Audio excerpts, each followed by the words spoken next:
It is that. You ready? Thank you for coming this morning, and especially all the city staff, department heads that are here this morning, and the commission and members of the public. This is going to be a little different format than we've done before, and I applaud the city manager for leading us into this, and we'll see where it takes us. Mr. White, did you say that you wanted to give an opportunity for any public commentary this morning, or did you just want to jump right in? What was your pleasure? I'm open if anybody wants to say Well, I'll just anything. give that opportunity. Is there anyone from the public who has anything that you'd like to say before the meeting starts regarding the city, the direction of the city?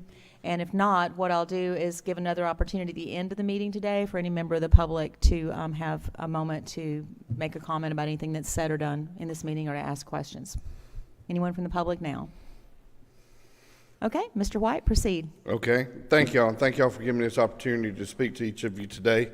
As it relates to strategic planning, visioning of the city, these are very, very helpful exercises, especially for me, and as well as the staff over here on my left, I think, comprised everybody over here. So here's your leaders of the city on the left, with Mark over here by himself.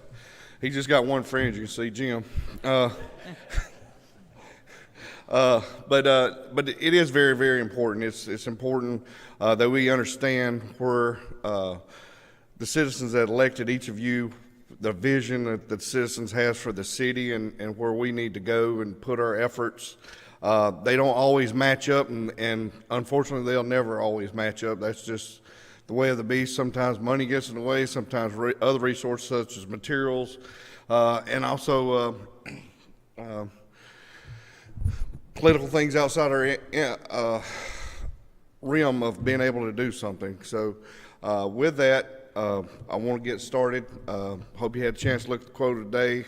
I really believe in what Mr. Berg stated there. It's the way we should all look and listen and try to get through things.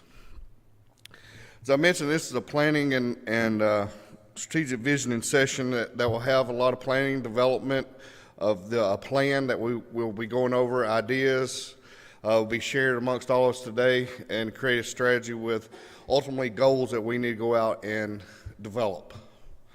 And of course, we need to master those. Why plan? I stole this from the ASC Good Governance Guide. The way I look at it for y'all's perspective today is y'all's responsibility is one of trusteeship on behalf of the stakeholders. In this case, it would be the citizens of Lynn Haven, ensuring that the city remains viable and effective in the present and for the future. This includes determining our strategic direction, key objectives, and performance measures.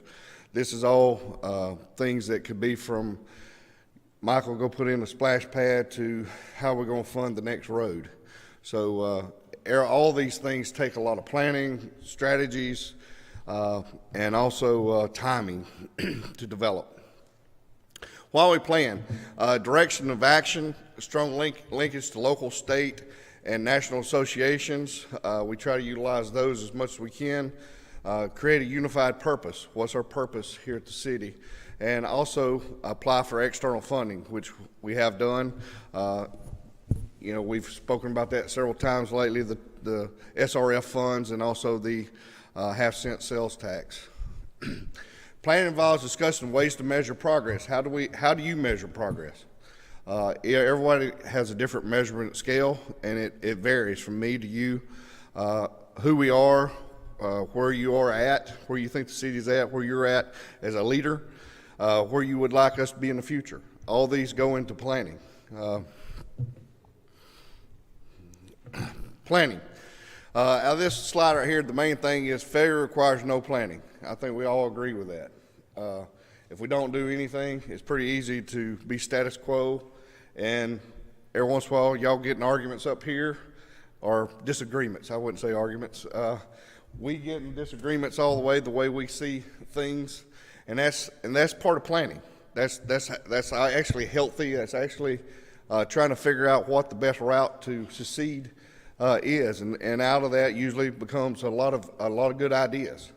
So my job today in this planning session is to ask you a lot of questions, because this is my first year. I just completed 1 year.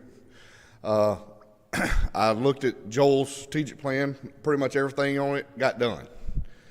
I need another roadmap, and this is where I'm gonna get my plan to see where y'all want me to take the city with y'all's help. If y'all got anything, please butt in.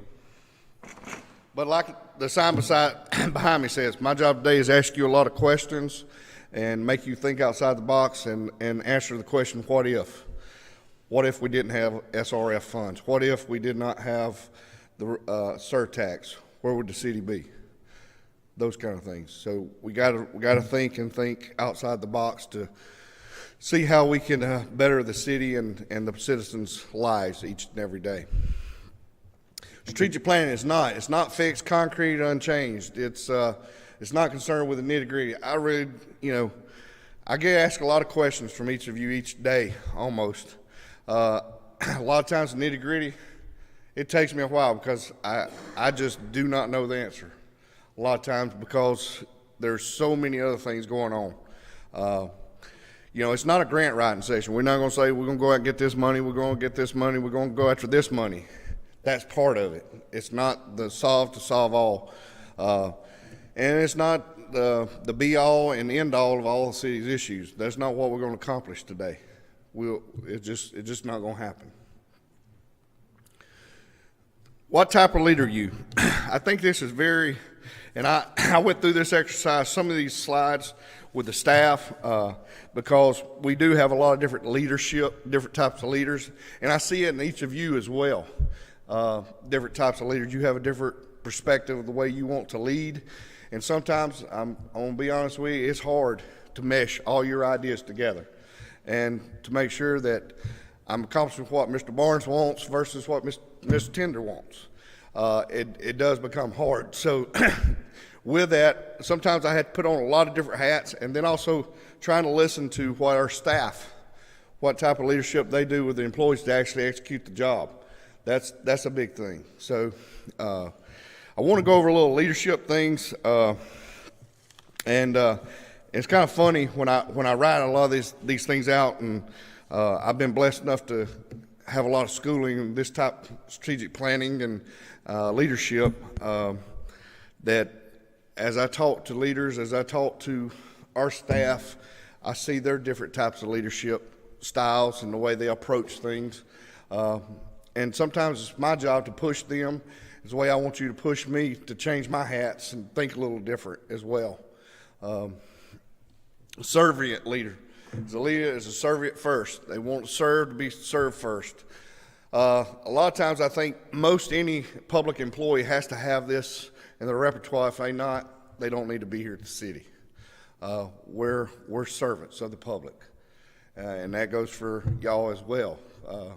Everybody has to have this leadership style in their toolbox somewhere. Another one is situational, depending on the situation. And this goes a lot more for my staff because they have to figure out if employees are performing, if they're forming. They have to figure out, some employees, they got to write it down. Here's your picture. Some employees they give them an idea and they supersede on what they wanted to accomplish at that time. So there's a lot of different, depending on the situation, is how you should lead. If Mark has a major water break, a lot of times there's a different way he needs to get the job done. It's not, by committee. It's not democratic. Sometimes he has to put on an authoritative type hat and say, let's get it done.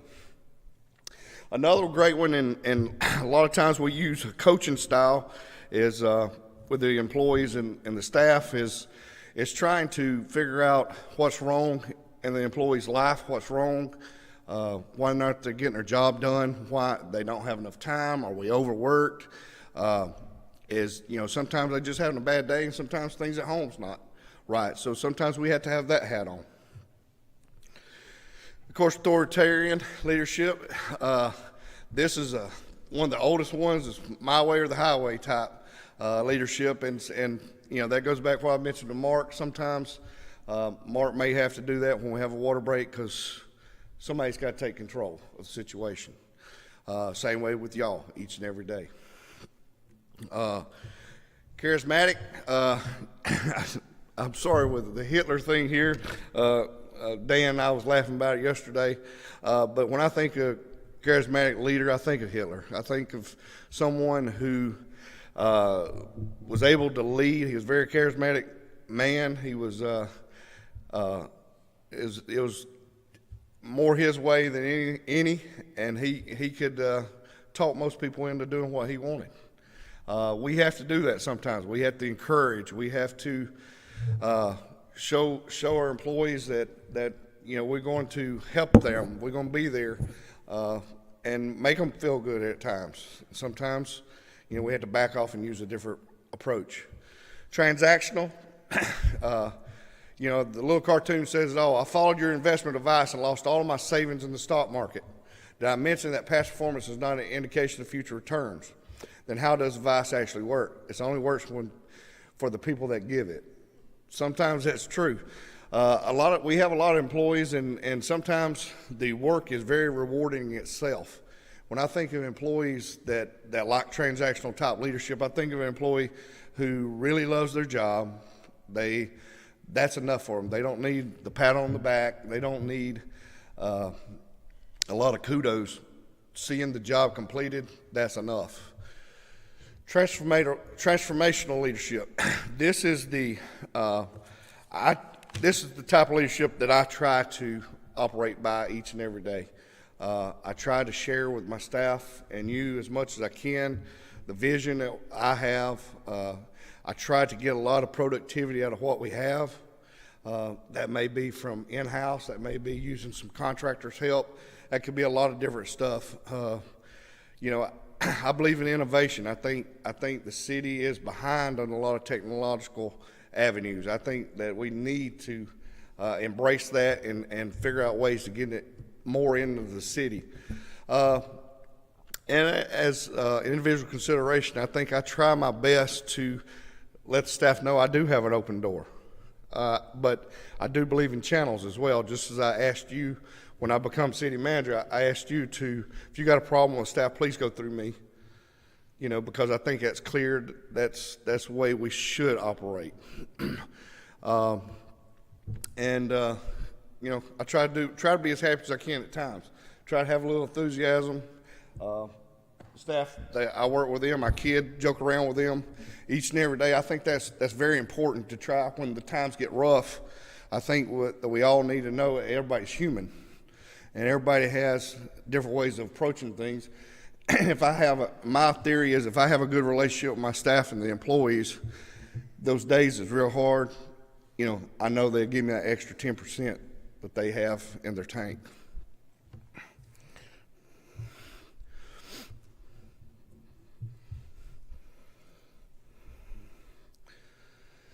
What is the city of Lynn Haven's core purpose? Any idea? What would y'all say? Serves residents. How about you, Mr. Barnes?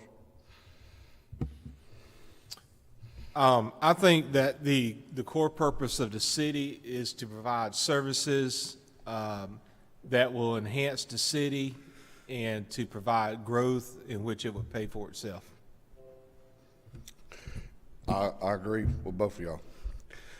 It can be a lot of different things to each of us, and part of that is, if you had to describe our organization, what would it be like to someone? What makes the city of Lynn Haven different from the city of Panama City?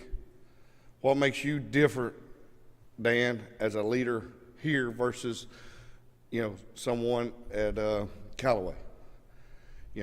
That's something that we all ask ourselves each and every day because, hey, when the city's in the paper, we all read it.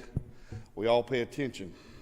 Unfortunately, PCB has been in the paper quite a bit here lately. So, I know that as a leader that you look at those things. Ms. Tanner, who would you say what does the city service and how does it service? Hopefully it services the residents. I don't know. I think we service the people that live here. That's why people move here. Do you think we do a good job at that? Scale of 1 to 10, Yes, ma'am. about an 8. An 8. Okay. So that allows me to know that we still got some things to do. As you can see, I'm looking over my left shoulder because they're the ones that help each and every day with their group. Mike, it doesn't matter what the number is. I mean, you should always strive to improve. Always. Oh, absolutely, absolutely. And I think that's important that we all realize, and the reason that question there, I want, nobody's perfect, and we're far from it. Will we fail y'all at times? Yes. And I'm sorry. Sometimes there's things out of our control, and sometimes situations blow up. But as a whole, I think all the people to my left try each day very hard to service the needs. Unfortunately, we may have 3 trucks broke down. Unfortunately, 4 people's out sick. Things happen. But at the same time, as things happen, it's a two-way street. Because as the 5 of us sit here, we may not make you and your staff happy because we're not allocating the resources that you need. But at the same time, we're looking at it from a big picture as to what we can, what we cannot do, what are our needs, what are our wants, so that's going to happen within any organization that you work with. Absolutely. I agree with you.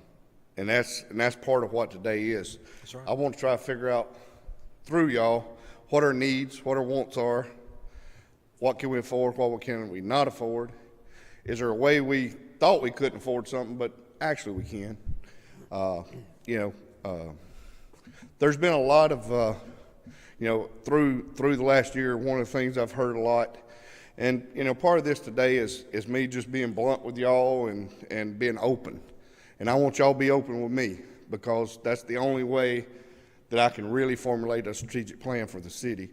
I have heard a lot, hey, you spend a lot of money, you're doing this. Yes, I have. But to be honest with you, I inherited a bunch of buildings that were falling down.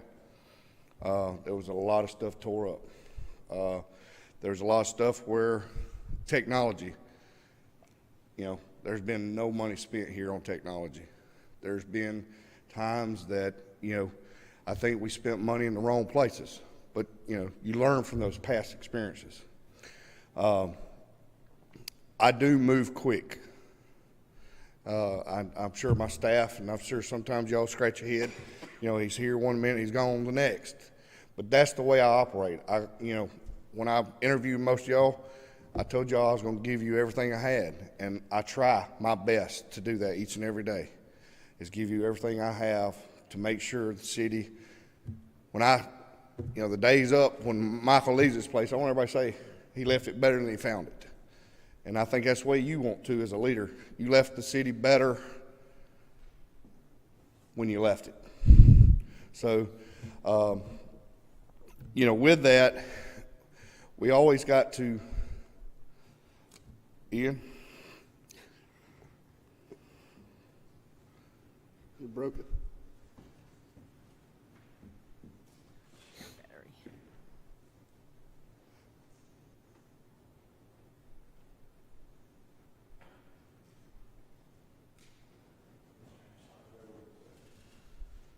Why is it the battery always dies right in the middle of the presentation?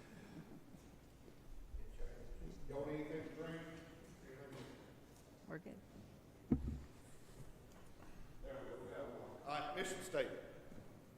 I know Rodney and Mr. Barnes said there was some mission statements. I have not been able to find a mission statement for the city as a whole. I have found a bunch that the department heads have for each of their departments, and to be honest with you, I do not believe in having a mission statement for each department. We're not departmentalized. That's one thing that I noticed with the city when I came on. It's very departmentalized. It wasn't an organization that was tried to be cohesive. It was a lot of different moving parts. I think today, and I hope my staff would agree, we're a little stronger today as a group than we were before I came. because I do try to do a lot of things together. I try to make them work in harmony as much as we can. Part of the homework I gave y'all was I asked y'all to give me some examples of a mission statement. I pulled some off of a few of different websites, different cities. A mission statement is something that exists and at a minimum defines who our customers are, who we are, where we operate, things we do each and every day. Out of the strategic planning process, I do want to have a clear mission statement on where the city of Lynn Haven is. Regardless if we've done one in the past, I want to make sure that we have one today. And it won't be done completely today, but I think we'll get a good head start on where we need to be as far as letting everybody know what the mission of the city of Lynn Haven is each and every day.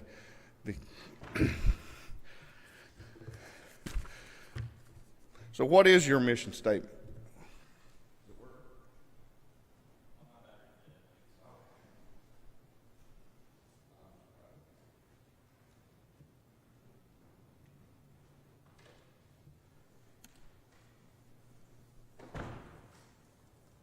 Sorry if I can't see you, Mark. I'm laying on the moon. You okay with that? Please.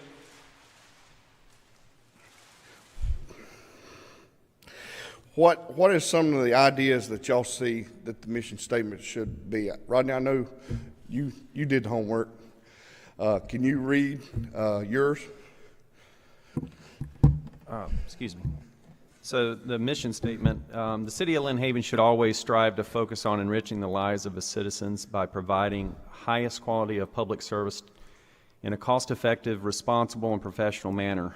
Those services should start with the safety and security of our residents, followed by protection of property and municipal services. The city of Lynn Haven should continue to create an exceptional and preferred environment for a desirable quality of life to live, work, learn, play, and conduct business. Okay. Ronnie did what we asked. We got geographical location, city of Lynn Haven. That's there. We have that. We have, he wants to enrich the lives of the citizens. That's one of the things he thinks that, as far as the city, we need to do. He wants us to be cost effective. I agree with that. Responsible. And I imagine when he says responsible, it's being responsible with all types of resources, be manpower to money itself, and do everything in a professional manner. So I agree with those. Also important to him is safety and security. Those are great. What other things can we draw either from Rodney or from y'all, some key words? Because that's what, I'll be honest with you, I'm looking for from today is some key words. Yes, ma'am. I've got, Okay. no, I just put this together because I've done mission statements before, but you can pull the important words out of here. The city of Lynn Haven is committed to a transparent government and ensuring our residents are the priority while maintaining the small town feel and protecting our city's history, and continually strive to pursue cost-effective and innovative technology. All right, so some of the things. Those are my high points. Ms. Tender put out was transparency. Just put these words down. Transparency, small town feel, Protecting our history, protecting history, cost-effective, cost-effective, innovative technology. and innovative technologies. Okay, And create an environment to stimulate growth. stimulate growth. Okay.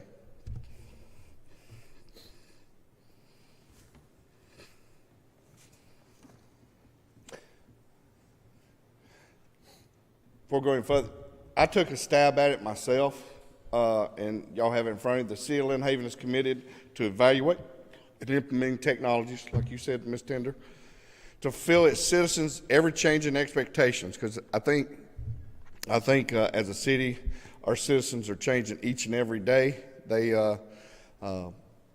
one generation passes away, another one's born. So that's ever changing each and every day the way we're supposed to serve. while fostering strong economic, what you said, Dan, recreational, I think that's very important, and cultural opportunities, because we are made up of a bunch of different cultures and diversity in the city of Lynn Haven, and I think that's good. I think most of the best ideas come from a very diverse leadership. For opportunities for living, working, and playing, I think that's very important. What other topics would y'all think would be advantageous to include, in our statement? Would you like to add in, Ms. Mayor? I'm trying to do a lot of listening this morning. I did a lot of research, looking at what other cities said, what other commissions and mayors, city leaders, city managers, employees. And I put mine just in a very few words, because I think it encompasses all those things. It's providing high quality and professional public services that address the community's needs while enhancing the quality of life for the residents. One thing that I was thinking as I was going through this yesterday and looking at the PowerPoint and looking ahead, I think what you're doing this morning is extremely innovative. I think it's good for all of us. It's making us all think a little bit about where we'd like to see the city go. I think it would be valuable to take this one step further and possibly have an evening public hearing, and maybe not call it a public hearing, maybe a public meeting, a public input type meeting. And I'd love to see the room filled with the residents and see what their input would be on this. Like what instead of us deciding what they need, maybe let them tell us what they'd like to see happen. And I think we all do a lot of listening to the residents already. But it would be interesting to give them time to have the same voice before we come up with our final mission statement, see if maybe there's something that we've overlooked. But I think all the ideas that have come out this morning so far have been exceptional. I think we're going in a really good direction. Well, thank you. And I agree with that. I think the main purpose for me today is to do what you said, to get some ideas where I can start putting some stuff on paper and get more input. And it needs a lot more input. This is not something I know we would strike up today. But my main thing is whatever our mission statement, if part of your mission statement is technology, that leads me to believe that, hey, they're okay with Michael moving forward with changing phone system, adding, wiring the city up to where these guys can communicate. Absolutely. And utilizing services, Unfortunately, I just be honest with you, there's parts of our software that we've been paying for years and hadn't been able to use. So, unfortunately, that's life. But, the backbone hasn't been here for us to do it. So, okay. Yes. Values. Values guide the perspective of the organization as well as actions. Writing down a set of commonly held values can help an organization define its culture and beliefs. When members of the organization subscribe to a common set of values, the organization appears united when it deals with various issues. Values underpin all elements of a strategic plan within an organization. Okay, V. Values. What are the values for the city? I want to share with you my values as it relates to everybody in the city. These are Michael's values. Number one, safety. I think in order us to have a great city, we have to have safety. Safety from the police department, safety in the organization, safety in the workplace, safety for the general public, everywhere. The next one for me is cost effectiveness. I think everything we do needs to be cost effective. And as you see, my word is effectiveness. It's not cheap, because you usually get what you pay for.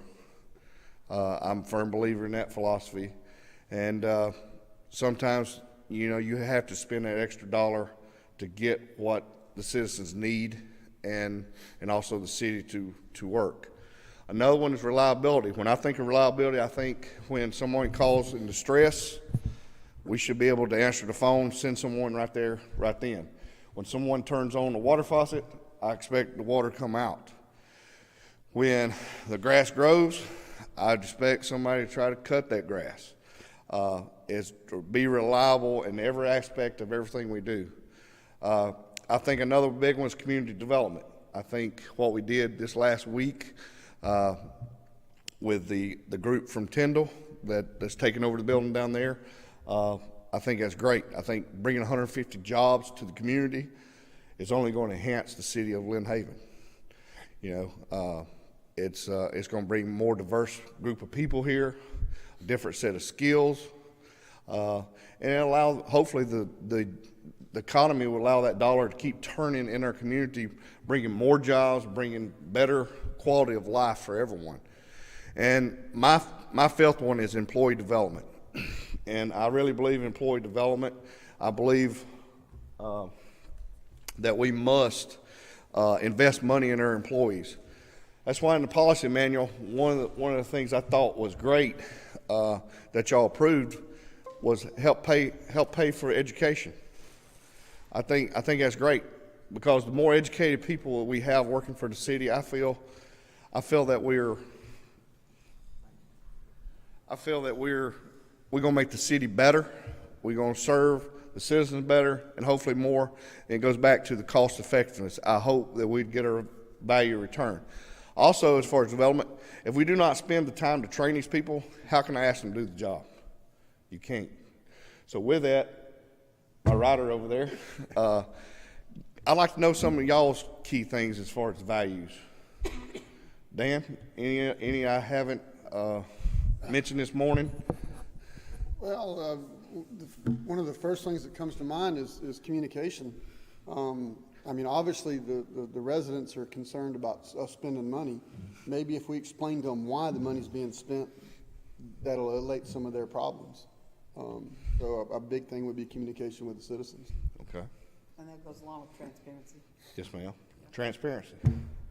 That could be a value, core value. Any others? Please, I mean, y'all, please speak out, because I want to try to be as informal where I can get as much information out of you today as I can. Mike, you know how I'll I just feel go- about the employees too, so, I mean, as important as it is to support and to take care of the citizens, it's equally important to take care of the employees. So not only employee development, but employee health and happiness. Okay. And I won't read all these word for word, but yeah, I agree with everything that was said. I had transparency under the value, so obviously that's very important. Employees, I believe, are our most important resource. We should strive to attract only the best talent, create a work environment for our employees to grow and flourish in their jobs while serving the citizens of Lynn Haven. Teamwork between city manager, commission, strategic partners, and community participants. Teamwork, strategic partners. Yeah. Teamwork, strategic partners, yeah. Customer service in a friendly, polite, and responsive manner. Responsive. Yeah. Managing growth by planning for both short and long term. So I believe in growth 100%. Short and long-term planning. But I definitely think we need to manage the growth. Understanding, being financial responsible, understanding, that we're using public funds. Some of these go without saying. I mean, promote honesty, integrity, respect, responsibility, accountability, and trust. Integrity, accountability, trust. Okay. And then work to protect and preserve our rich history and be good stewards of our waterfront, environment, and natural resources. Stewards of the environment, protecting history.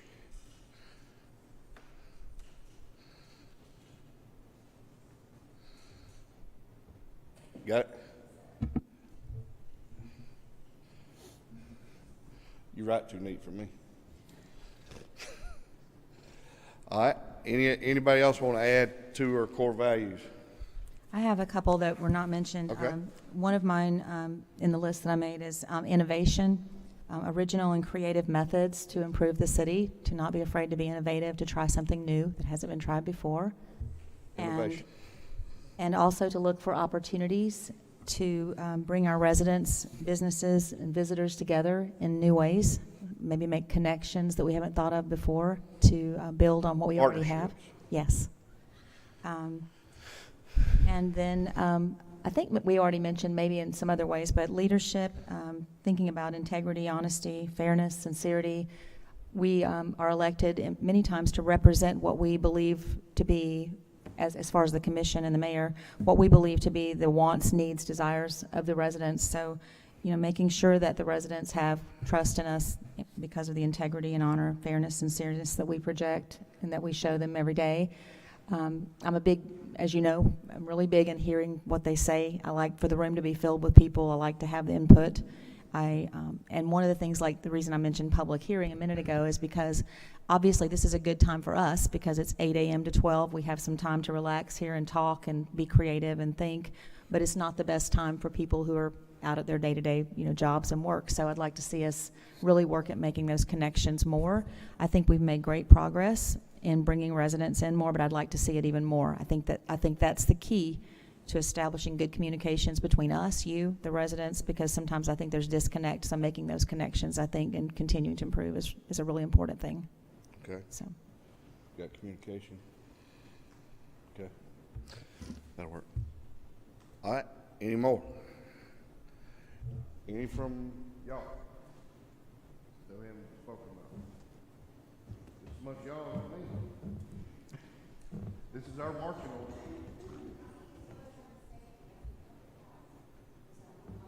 Public health.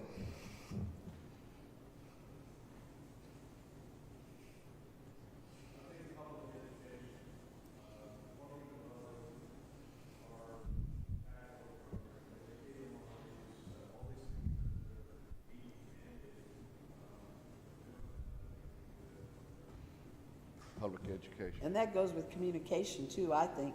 Our lack of communication with our residents get us in the most trouble.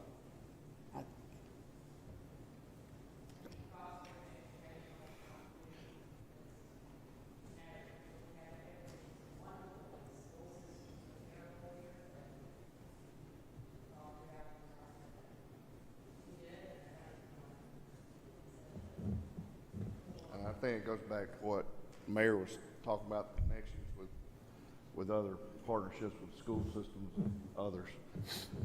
We mentioned, one of the things that's been brought out a lot is communication. Go ahead and get you a new sheet of paper, if you don't mind. Uh-oh, he's got something to tell you. We mentioned communication, all right? And I just want, because I hear this quite often, and I'm going off pace here. When I came here, the amount of communication was all pull, and none of it was push. One of the things that we've been trying to do is push a lot more information on the website, social media, everywhere. How y'all suggest we get more things out than what we're doing now? I mean, we're using Twitter, Facebook, website, the paper. We have flyers in the office. One of the things I have thought about, and I have on in the presentation, is maybe let's look at doing a electronic citizen newsletter, monthly or something of that nature to try to get them informed. The problem is today with a lot of the communication is we communicate in my opinion, with a lot of different generations, and everybody has their own form. Some people will not look at the internet. Some people have got to have the News Herald in their face or you're not communicating. So I think that's one of the things that I'm trying to get, if y'all like us to see a different direction, tell me, if you got a specific idea, I'd like to know. Something we're not using as a communication tool. Well, going back to technology, I can just say what I'm seeing in my service industry and what we're about to employ is texting, believe it or not. That's the number one form of communication. I know that we have a broad demographic, but texting is the number one form of communications in service. And I agree with that, and that's part of the reason, one of the things we done when I first come here is, one, I want to make sure our accounts are up to date, because most people we had phone numbers for were landlines. Who has a landline? Do y'all have a landline? I don't. One? Two out of 5 have a landline. You know, I haven't had a landline forever, but I believe, you know, to get that cell phone number where we can text later, Right. or they can opt out.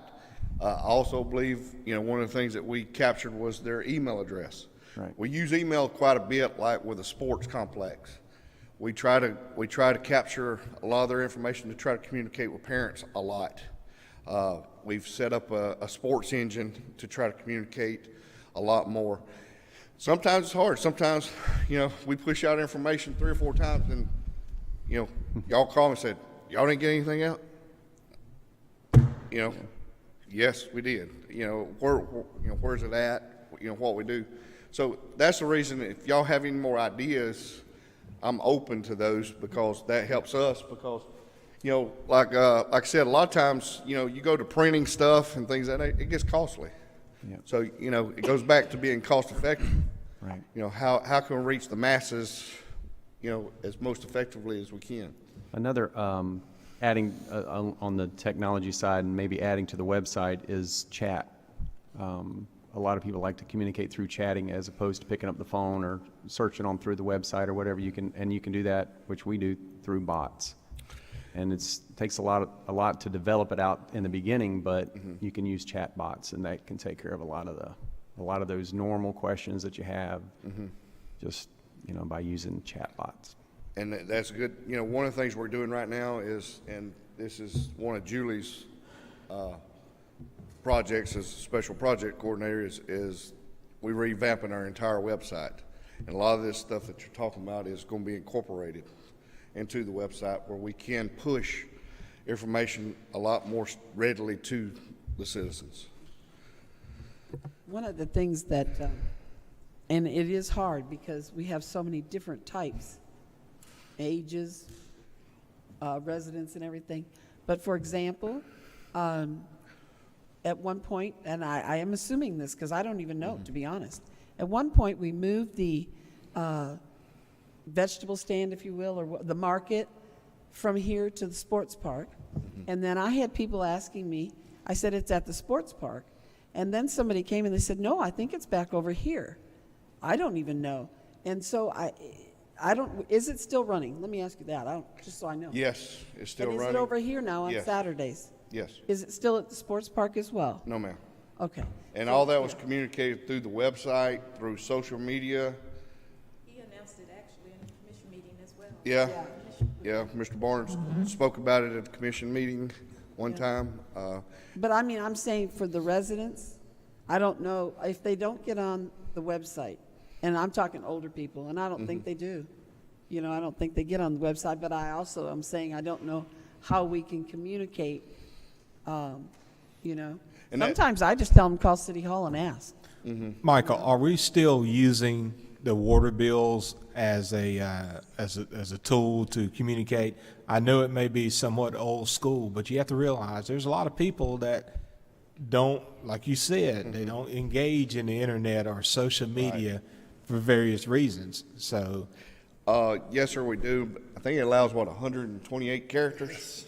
And that's probably one of the things I have is change our billing, where we can do, you know, the way we present our bills to our citizens is just, you know, it's not much more than a postcard billing system. It's very archaic.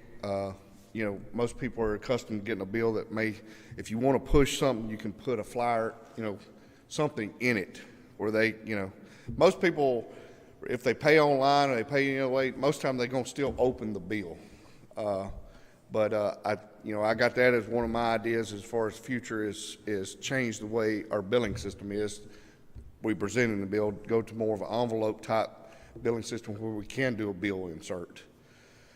And we can say, hey, 4th of July celebration, have everything on it. That way, when they get their bill, they'll see it. I think just whatever you decide to do, you totally cannot eliminate paper to some degree. I mean, you're always going to have a small percentage of paper produce something, because there's just a small percentage of people that just will not do social media, whatever the case may be. And I mean, I find that in my business. You know, even though we do everything with the most state-of-the-art technology, there's still some people that want that piece of paper in their hand. And so, you know, just I'm that way with just be- financials. just I be- want to see it in my hand where I can really, comprehend it Yeah. a lot better. But just some be things I mindful of can the fact read. that we're just not going to be able to totally eliminate paper. That's just not. No, gonna no. happen. What I was, I'll make sure y'all understood, is change the bill presentation from the type of bill you get now that has the tear and all to more of a standard business type billing system where when you open the envelope, I can stick a bill insert in it that's a nice little flyer. It says 4th of July celebration. Mark it. Move back to Sheffield. Give the dates. Something that can communicate a lot better than 128 characters. So I mean, are you talking about putting a piece of paper inside of something of that Yes, nature? yes, sir. Bill inserts. Is change, because we print those in-house too, and it's not very cost-effective for us doing that in-house as well. I don't know if y'all have been over and watched them print the billing for the water bills, but it's a nightmare. I mean, they can only print a certain batch at a time, and I mean, it's labor intensive and it's an antiquated system. Yep. But my suggestion is, and I don't know if it's manageable, but ask the residents how they want to be, and treat each one of them different. Like, I would prefer text. I don't look at my water bill. It gets thrown in the garbage because I pay my bill online most of the time, unless I forget. Nobody's here to call me out on that. Nope. Okay. But, ask the residents how they want to and target that resident that way. Put them in categories and target each resident in the method that they want to be. That way they engage. If you target them the way they don't want to be, like my wife, for instance, you send her 10 texts, she's going to block you. And you're never going to see it. She's never going to see another one of your texts. Where I'm that technology guy. I read every text that comes across my phone. So, I think that's the key, is targeting them the way they want to be targeted. And I know it may be a huge thing to manage because, when you're talking over 20,000 residents, and I don't know if it's a manageable thing, but I think that's the key is to target them the way they want to be addressed. Michael, if I might interject, one of the things we talked about last year at National League of Cities was this very thing, was communicating in municipalities. And I think you're onto the right road, what you and the employees are doing right now. It's called layering. And so it's very difficult to sort everyone, no matter what size city you have. But if you're layering, so you're using your website, you're using your Facebook, you're using your utility bills. One suggestion I would have, you were talking about having a citywide newsletter. I think that would be a huge undertaking. You're already doing an employee newsletter, which I think is fabulous. I enjoy reading it. I know probably the rest of the commission does as well. And we have our own local newspaper, no disrespect to the News Herald, but the Lynn Haven Ledger, I think a lot of people are reading it because it's our paper. And I think maybe if you took even a portion, you might not want to share everything in your employee newsletter, but maybe, pick parts of it. I think you would find that the residents would be very interested in what the employees are doing, those who are being awarded awards for excellent service, just knowing the names of the employees. We have a lot of new employees. That would be a way to get that out. So I think you're all doing an admirable job right now, just what you're doing, layering it, using the newspaper, using social media. And Lynn Haven's come a long way with social media in just, the last couple of years. I mean, people are really getting into that more.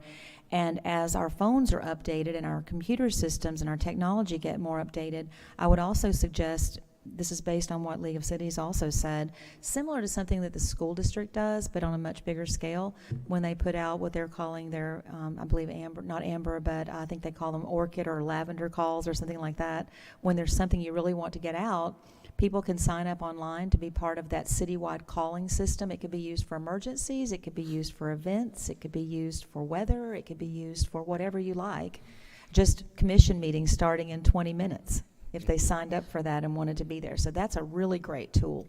But I think you guys are doing an admirable job right now, and that the layering is getting better each day. Well, thank you. And to answer that question, yes, Munis has a module that we've put in the budget to allow us to do the texting, what y'all saying, and so there's a lot more stuff coming. I just, if y'all had any more outside the box type communication tools, I'm here to listen. So, Michael, let me ask you one more question. Yes, Recently Bay County got the Alert Bay system. Is that a system that the municipalities can tap into in order to accomplish the goal that you're trying to accomplish? I think we can, but it's limited, isn't it? Or they allow us to use it for anything?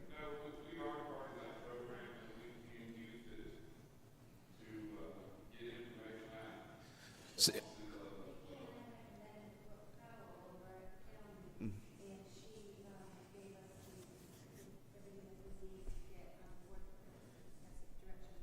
Okay. And that's pretty cost effective to use, is that correct?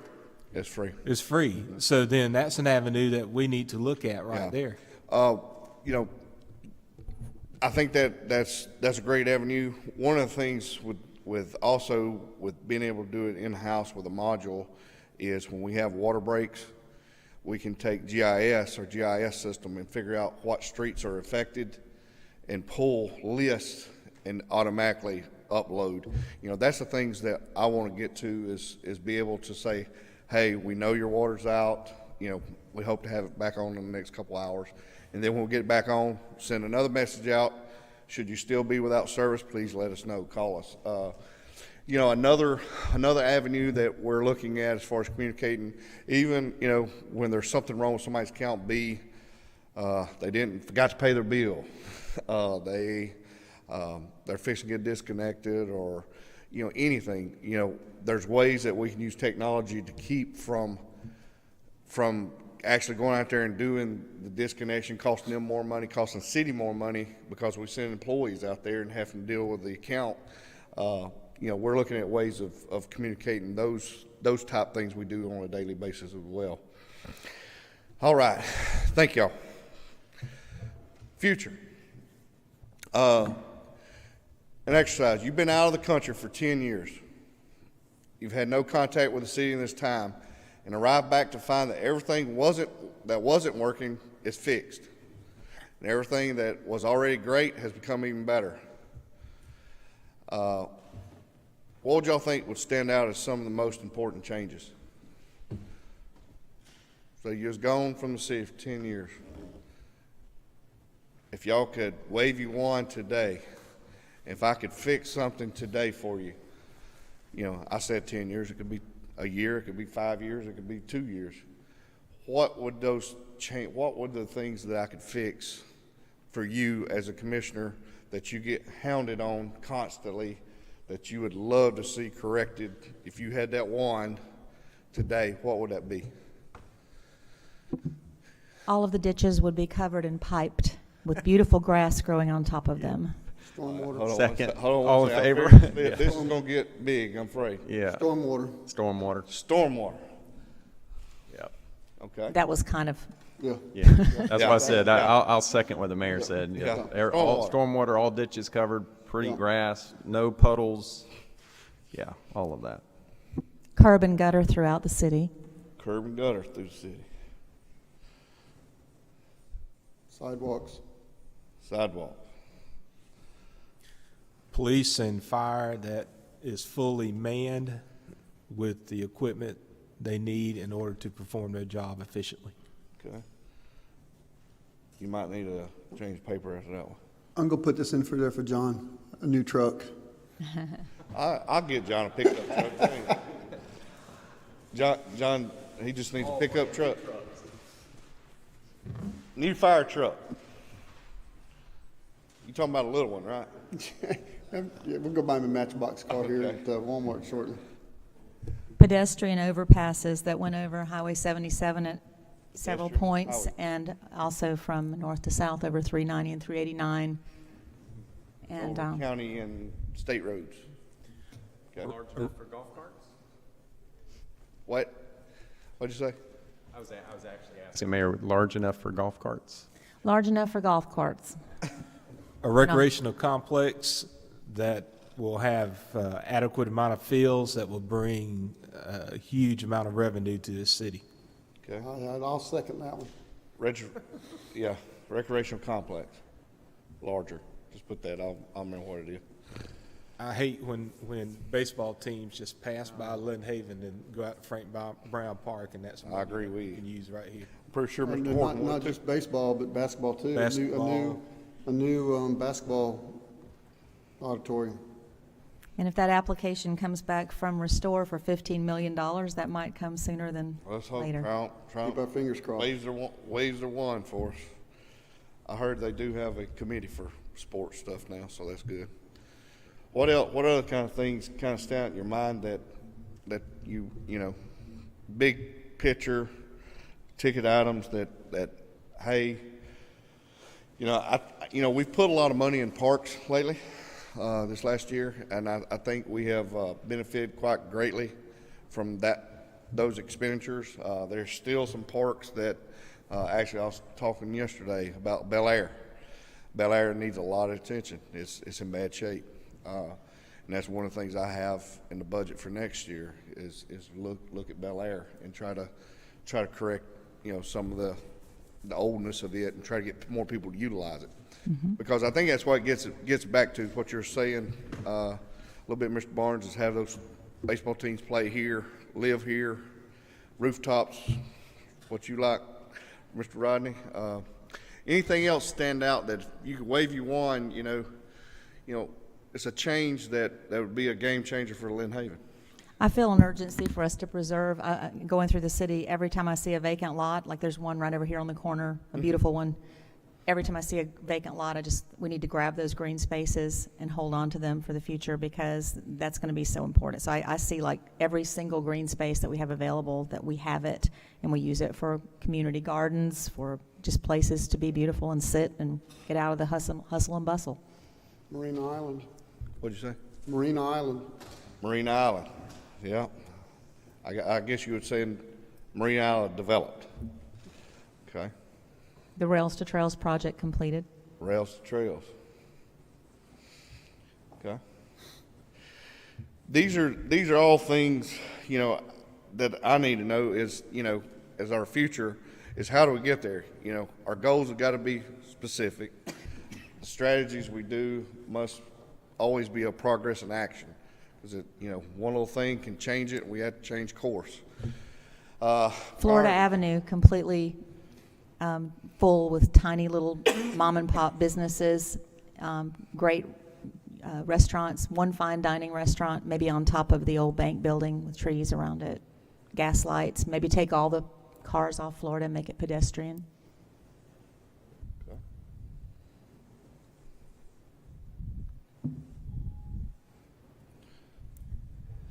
And as these things we've listed here, these big visioning type things, they also have to be achievable through a time frame. And everything can be achieved. It's just the timing. 10 years, 10 years. that looks doable to me. Yeah. Other things is resources. You know, we always have to worry about human resources as far as how many people the city hires and how many people take care of things. You know, material resources to get, you know, put things in place, as well as a financial burden. And also responsibility, you know, pick me type thing is, you know, we're going to do these things, you know, for instance, Lynn Haven Bayou Preserve, you know, there's going to be a tremendous amount of responsibility for that park alone. We're going to have to throw a lot more resources to it. We're going to have to, there's a lot of material items that have to be purchased to keep it maintained, which will ultimately come back before you as a financial burden in some perspective. And then lastly, as you said, Mayor, 10 years, it's got to be measurable. We got to show results of what we've done. So with vision, you know, the biggest thing for the future is, you know, how do we reach compromises for the people? Who will be workforce serving these people? As a leader, do I have an open mind to listen? You know, visioning for the future is because there's going to be a lot of give and take amongst y'all, the staff, me, to understand the vision that everybody has, and all the things I mentioned earlier, being specific, being, you know, you can actually attain the goal. You know, some things we want is very lofty, and sometimes just can't get it done at that point. But with that is, you know, is the top question, who do we serve? And I'm gonna give y'all a break right now. And I get something to drink, my throat's dry. But we'll take a short break, and when we get back, we'll pick up who do we serve.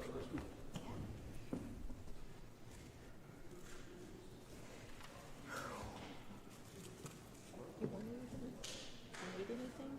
Not yet, I'm just nursing water here. Yeah, those cookies, they don't have any flour in them. Oh, really? Yeah. I ate before I came. You We're did? serving breakfast now at the cafe. So we're at the kitchen at 5:30.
Are you ready for me to start back, Ms. Mayor?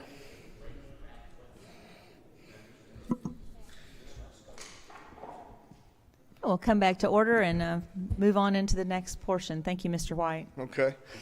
Where I left off is who do we serve? And I think a while ago with a little exercise we was talking about communication, I think very fitting topic as it relates to the next few slides.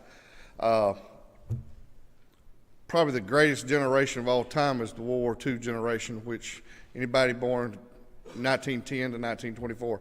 I don't know if we have anybody out there living in the city this Miss age. Libby. She's not 94. That's what she, okay. I'm not going I to don't think disclose she's what she 94 told years me. old, is she? She's, Is she? I believe Okay. she is. Okay. But a lot of people Sorry, call this Miss Libby. the G.I. Joe generation. These people grew up during the Depression. They very unselfish type people typically. They gave a lot up for this country, and me personally, I agree with this as far as being the type of generation. It is the greatest generation of all time. If the city has any of these people still alive, how do we need to serve them? What is important to them? How do we want the next generation? How would they want the next generation to be served? These are all questions, and typically it's 3 questions I got on each, and it's not for you to answer, it's just for you to think about. Is, this generation, what's important to them is a lot different than the silent generation, which is 1925 to 1945. These people are 73 and 93. They were born during the Depression. They remember getting an apple or orange for Christmas. That was their gift. Silent generation, because they didn't really, there's really no big wars going on during their time, leading up to World War II. So there's nothing for them to protest in Washington. But they had a hard life. We do have a lot of people we serve in this generation gap here, and we deal with them quite often. I know Saturday, we had one, I think, was reported, Matt, he lost his wallet, or somebody stole his wallet, and he was looking for the tag office to get his license. It was Saturday. I was on Florida Avenue on the golf cart. He said, I don't know. I don't know where it's at. Typically these people need a lot more service, a lot more help. So we do have to communicate with them a lot differently. They're the type that they will bring their bills in and pay cash typically every single day. We have these come in office, this generation. Baby boomer generation, 54 to 72, they come out of World War II. They're known as the flower children. They experimented with drugs. They protested the Vietnam War. They're great consumers. Baby boomers are great consumers. They're famous for spending every dollar they ever earned. They have helped fuel the world economy. They experienced JFK, MLK assassinations. They put the man on the moon, civil rights movement. A lot of things has happened through their lifespan. One of the things that from my previous work experience that I associated these generation with was I got a phone call almost every day is the lights on my VCR is blinking. I don't know how to set it. They call me, well, you had a power outage. No, we had a fluctuation of power. A limb coming in contact, equipment working. These generation a lot of times think there's always something causing it to happen. So we deal with this generation quite a bit. And I'm just putting some generalities out here. Don't take everything personal. If you fall in one of these categories and I say something out of context, because this next one is me. Generation X, we grew up with the internet, started microwaves. I remember when we first got a microwave when I was a kid. I thought it was cool to put an ice cube in a sandwich bag and put it in the microwave and watch it melt. That was something different, you never see. This is Generation Bust. We typically, it's a small birth rate, vastly smaller because the parents didn't have a lot of kids. For instance, my grandparents was a silent generation on my dad's side. My grandmother had 12 kids. My dad wanted his dad wanted him to have 12 kids, but he had 2, my sister and I. So they are typically the highest level education group today. They value education greatly. We saw gold soar to $1,000 an ounce. We fought in the first Gulf War. Remember the Berlin Wall falling? Remember, I put this in there, we remember when MTV was about music videos and not, TV shows. There's a lot of different things, but this is a big generation we serve today. A big generation we serve today. One is because of value education, I think, and that a lot of these people have pretty good jobs. Millennials. Now this is a group it's hard for me to understand quite a bit. They, 9/11 attacks, they grew up with the internet. They remember the Enron scandal came through, global warming, Google, Facebook, eBay, the revolution the way they work. They believe in flex time. They believe, give me a title. I should be making as much money as the baby boomer has been in the city 28 years. They want to work from home. But unfortunately, with a lot of this generation, things like housing is out of their reach. It's just out of their reach right now. So they rent a lot. So a lot of the apartment complexes, if you think, a lot of the apartment complexes that we serve in the city, a lot of them have a lot of millennials in them. They typically are self-absorbed in themselves. They do not trust you. They don't trust anybody with authoritative title. They want to buy experiences. They don't want services. They want experience. They want what we were speaking about a little bit earlier with some of the communication. They want that robot chat. If I don't get that, somebody needs to be calling me. I don't need to call you. I'm the one that gave you the question. They influence a lot of customers. I mean, a lot of times, like my son grew up as this. I told him growing up is, I'm going to get rid of the internet one day. I told him, I said, I'm going to get rid of the internet. He said, why? I said, I don't need to ask Google. I just ask you. You know everything. So, that's the easiest way I can say it's generation for me. So, it does provide a challenge for the people to my left here to try to serve, and as far as you as well. I'm saying a lot of things, funny, but it's true if you stop and think about it.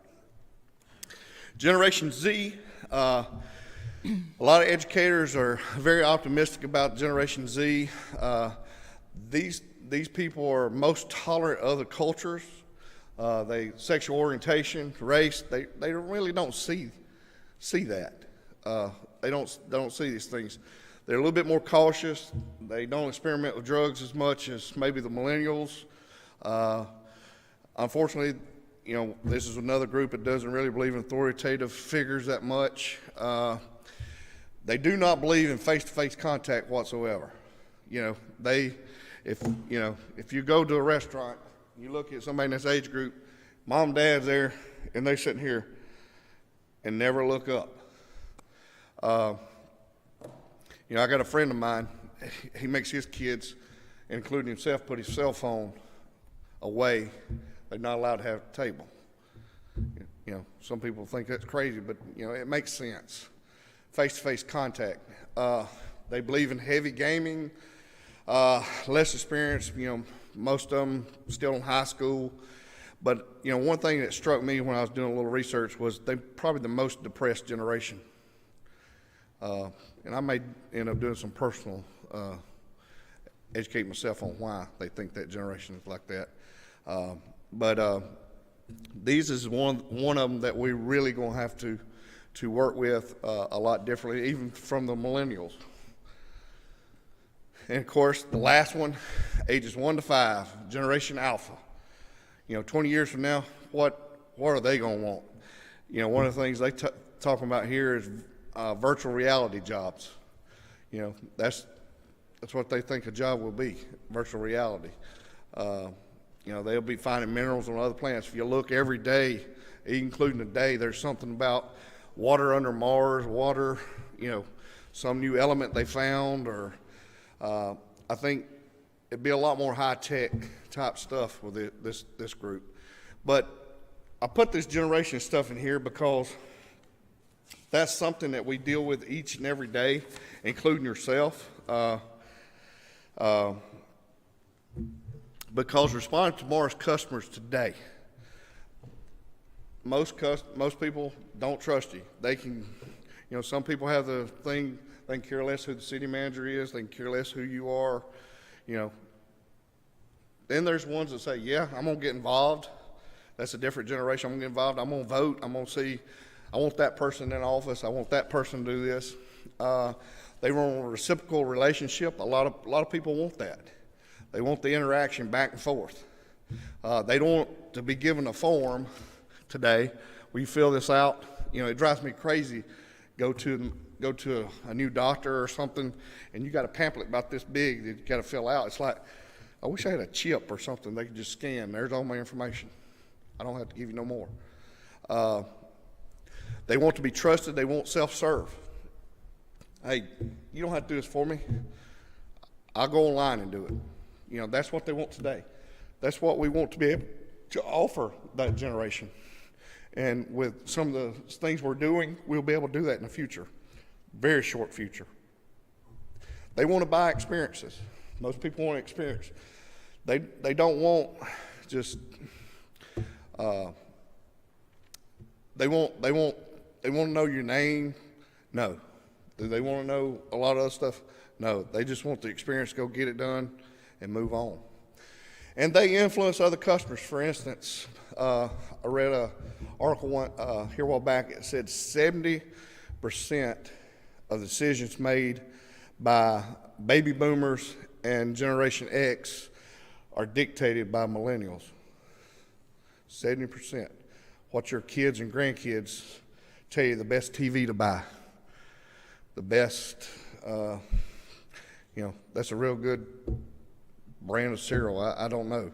But that kind of confused me, is 70%, a lot of them, because a lot of times they've already done the research. They've read it. They know it back and front. And that goes back to the self-serve. They don't need a salesman telling them about that TV. They already know. They can tell you about it. So I say all this to look at a vision statement for the city. The city, I could not find a vision statement for the city like a mission statement, so I want to ask Julie to get back up there. So we're going to talk a little bit about the vision of the city. It's a one-sentence statement describing the clear and inspirational long-term desire, change resulting from an organization or program's work. It is intended to serve as a clear guide for choosing current or future courses of action. So as a mission, we kind of listed the things that, who we are. Now, this is who we want to be in the future. Examples, I gave you a few examples to look at. The city of Cochran will become a vibrant community focused around a thriving town center while preserving its natural character and agricultural roots. I thought I would ask you what some of the topics you want in your vision, or you can share your vision, but one I came up with is to be a vibrant, thriving city which enhances the quality of life for each citizen through effective city government that encourages growth through progressive development guided by a small town sense of community. And that's some of the things I've gained from y'all as a commission, some of the things that y'all want. But if you got a vision statement, we'd like to hear it, much like we did with the mission. If not, give us some of those key words that we can utilize to try to formulate one of these visions for the city. And I'll turn it over to y'all. Yep. I'll go first. All right. If you'd like. Very similar to yours, actually. As a unique small town surrounded by water and other natural resources, City of Lynn Haven's vision is to continue the small town sense of community, feel to excuse me, small town sense of community feel to include safety-friendly, vibrant, walkable community, managing growth and protection, our rich history and natural resources for the residents we serve now and for the future. So what you're saying is, to me, is you're interested in the natural resources that we have. You want to make sure they're here for generations to come. You want a safe community, a friendly community, and you want us to be able to manage the growth, which in my terms, that means manage the growth from the enterprise type fund services, water, sewer, sanitation, those type on up. Is that correct? Yes, but also the development, Okay. as we continue to have that bullseye for people wanting to live here, I think we have to manage that growth. Okay. Yeah. Let me ask y'all this, as far as thinking of the city, do y'all see the city, just an outside looking in for me is I see the city more of a place to live in Bay County versus a lot of the commercial type that a lot of the other cities have. Do I wish it would change a little bit? Yeah.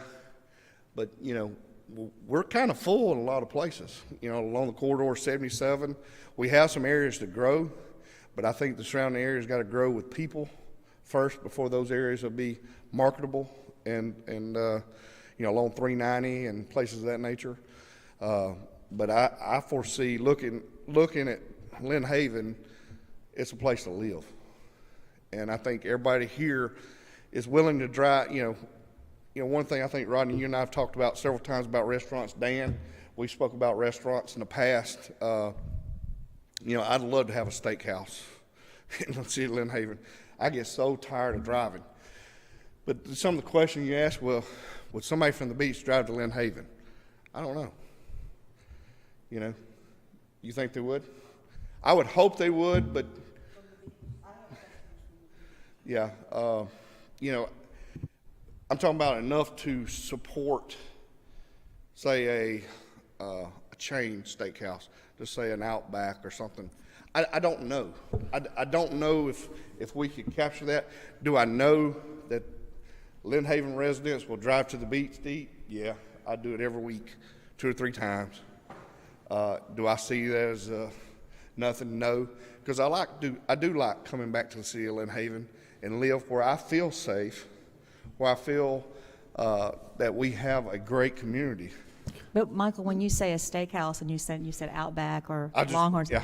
see, what I see is a Firefly or a G Foley's Yeah. or a one kind of, I don't want to call it mom and pop, but I would call it and people say, well, I don't know if we could sustain that. We have 23,000 people here, and I think there are enough young couples and all here that would love to have a wonderful, if it seated 100 people, 45 people, I don't know, but to go out on an evening with their husband or wife, have a glass of wine, a beautiful steak, a piece of seafood, I think that would work in Lynn Haven, and we only need one, And I agree. just a really 100%. nice one. I agree 100%, and I think it goes back to what you said, Marina Island.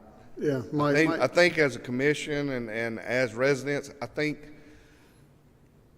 I'm still hoping that property does get developed the way the developer's seen some of it, vision some of it, because I think that would be supported greatly. I think it would bring people from the beach. It'd bring different people here for a venue of that nature. Mike, I think that's one of the things that we're fighting is that we're not this centrally located city. As a businessman, you have to look at that. If I was going to go put a restaurant in, I would obviously be looking at 23rd Street because it's centrally located. You've got people that are willing to drive from Beck Avenue to there. Lynn Haven's going to drive to there. How many people from Beck Avenue are going to drive past 23rd Street to come to Lynn Haven? And that's where the city's got to be proactive and make it entice the business owner to want to build here. And whether that's going to be give them tax incentives or CRA, we've got to entice them and make them want to come here, to offset their business model to want to drive the most traffic. And I But I'm- agree with that. I'm sorry, go ahead, Michael. No, I agree with that we do need to entice. We do need to have possibly some incentives. But I think what you said, Mayor. It only take that one. Look at our post office building that the city owns right now, the old post office.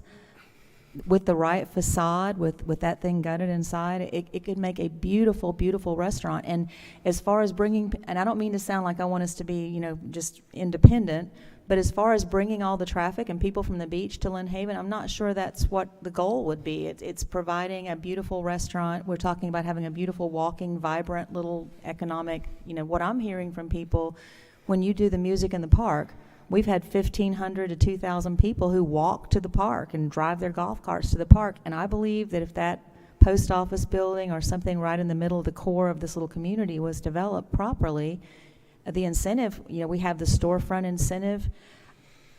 If we market it, let's put it in the paper and say, Lynn Haven's got this on the corner and it's empty. Anybody want to come in and do this? I think it'd be interesting to see the result. The realtors are telling me right now this is where everyone wants to be. They said they have the best market they've had ever in Lynn Haven. So it's not just for residents. And I've listened to some of the people talk about why they think various parts of Bay County they're having issues, developing a downtown or developing this, that, and the other. And they say it's because people don't live there. So if we did it a little bit in reverse, people live here. So let's provide the amenities for those people who are here who are asking for them. That's kind of where my thinking is. Yeah, if Mayor, if I may, I still contend that we need to have incentives. And in case in point, Rough Stocks didn't make it, Boondocks didn't make it. Let me ask you a question. Two great restaurants, I think. I thought personally some of their issue was their location. Without a doubt, I think location, and I also think service. But you say location, at Boondocks is a perfect example. You can't have a worse location than where they are in West Bay, and they thrive in West Bay. So there's a reason they thrive in West Bay. It's because they have the customer base to do it. But they offer an ability to drive a boat up to a dock, and they also serve alcohol in West Yeah. Bay, and they didn't do that in Lynn Haven. Yeah, but if you ask Hillary, their predominant drive-in customer base is tourism from the beach. Okay. And the whole key is you've got to give the business, in my opinion, is you've Okay. got to give the business the incentive. If they can't have the customer base to make the money, then you've got to reduce their cost to be able to afford to stay there. If they're not making their numbers, they're going to close. So, and until the customer base is there, we've either got to incentivize them or understand that we're going to continue to drive other places. And that, again, that's just my opinion. I think it's viable. I think we're still talking about two different things. And I love Boondocks. I love those people. I love their food. But it's fried seafood. It was iced tea. It was a family picnic, kind of table. I'm talking about a small. I believe we could get Talking it about here. Sam Seafood. I'm Simply Seafood. well, I'm Well, I'm talking about oh, okay. his business model, what he has done. Okay, but a business model that I hear the community asking for is a place that they can go and have a beautiful, wonderful meal, with, a beautiful steak, a piece of grouper. It's not all about fried food and a big 32-ounce glass of iced tea. It's, I just think we could go in a little It's different experience. direction. Yeah. Good steakhouse. Yeah, that would be nice. Well, I'll just add to that. I couldn't agree more. Does anyone remember Altman's Place? Yes. That's what I have in mind. That's what I would like to see again. It was back where Altman's Place. It was the house where Po Folks is now. Oh, okay. And that was that location. We had our own table. We called ahead. We said we're coming. It was just an incredible atmosphere, great food, wonderful couple. Working on the steakhouse thing, I think I mentioned before, the folks that bought the property next to Po Folks is the same folks, and I'm begging and pleading, but it is location, location, location. I think the best example of that is Simply Seafood, and what James has done down there is just phenomenal. So it's just that right thing, that right niche, that right product, and people. And I think we have Lynn Haven. I agree with Mayor here as well. I think we have as our numbers continue to grow and we continue to increase our numbers, 20,000 plus or whatever, we'll be able to support a restaurant, a unique environment like that, like a Victoria's Last Bite, like a Simply Seafood. I think we'll be able to support that. I think my personal opinion as government entity is I think we just need to create that environment for them to succeed. And that's where that's where I'm at, so. All right, so just utilizing the restaurant as our topic, looking at our vision statement, I think one is to have viable spaces for people to locate a business, any business, incentives, trying to think, what other topics would y'all say those key buzzwords would be that you want in your vision statement?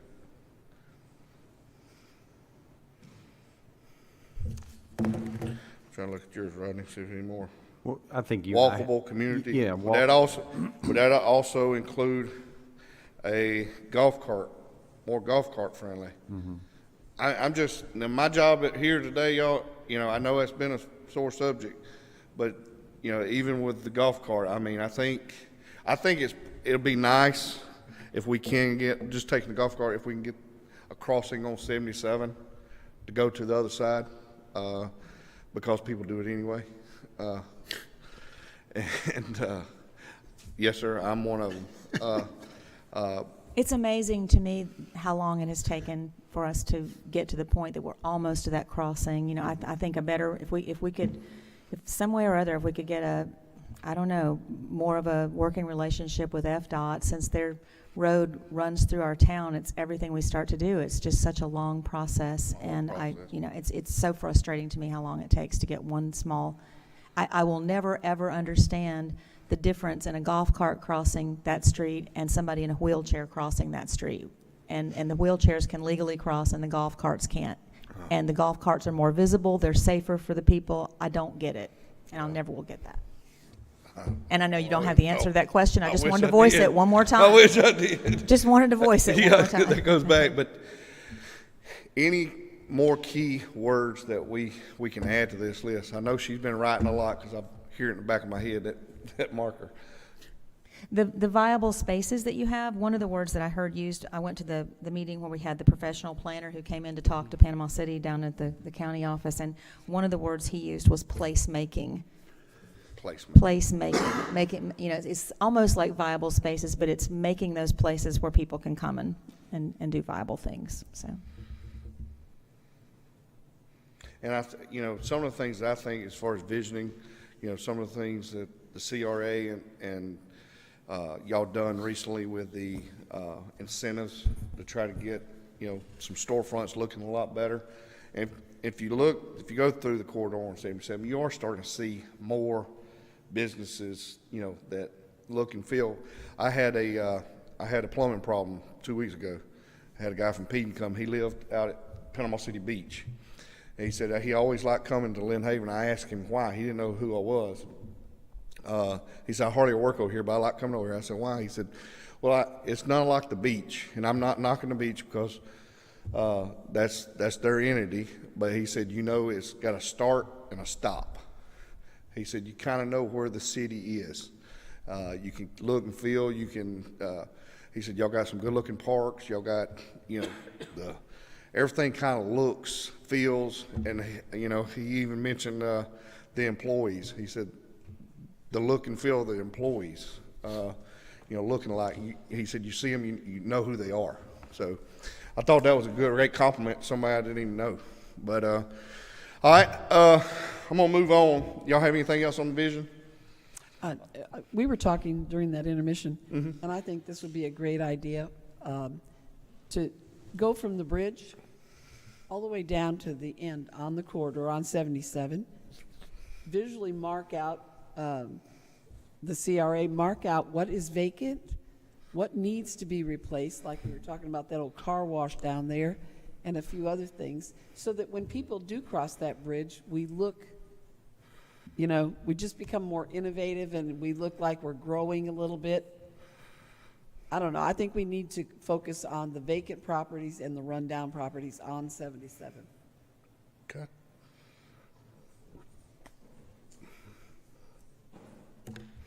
Okay. All right, this next exercise is something that is near and dear to my heart. I really like SWOT analysis. It tells me a lot about you. and it'll tell me a lot, the way you think a lot about the city. So everything I'm gonna ask, and this is gonna be a very open exercise, and, when I get through y'all, I may even turn to these guys over here and ask them something we might have missed. But, a SWOT analysis allows us to know their strengths, weaknesses, opportunities, and threats of the city. So I'd like to start with our strengths. What advantages do we have as a city? What do we do better than anyone else? What unique or lowest cost resource can we draw upon that others can't? What do people in the market see as the city's strengths? So, I'll start off. I think our workforce, to me, is a strength. What else? Well, that's exactly what I was going to say. I think our number one strength is our employees. What else? What other things do y'all see as the strengths of the city? How about you, staff? What do you see? Location. Is that what you said? The water location, okay. You might well just want to list these in a row. Amenities.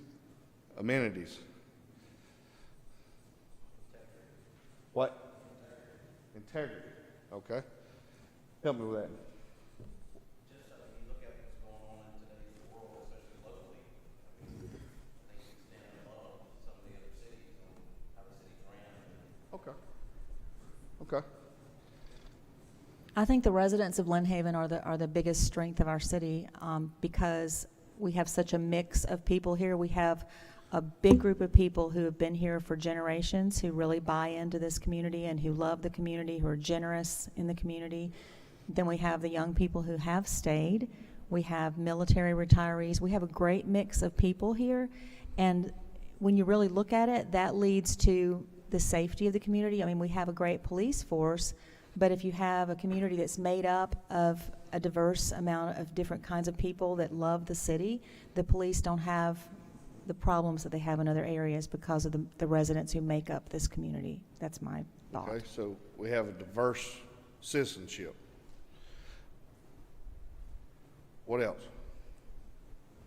What else y'all see as strengths? The history. One of the oldest cities. Yeah.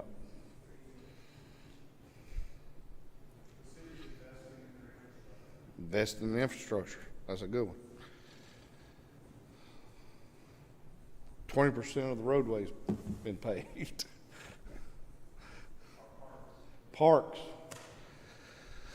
What else?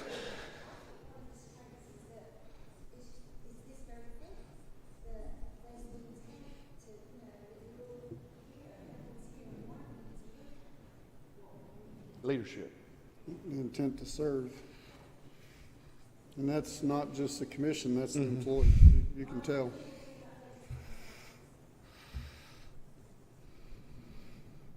What else jumps out at you? Vicki, you got anything? Leadership. Any other strengths you see we have that somebody else may not have?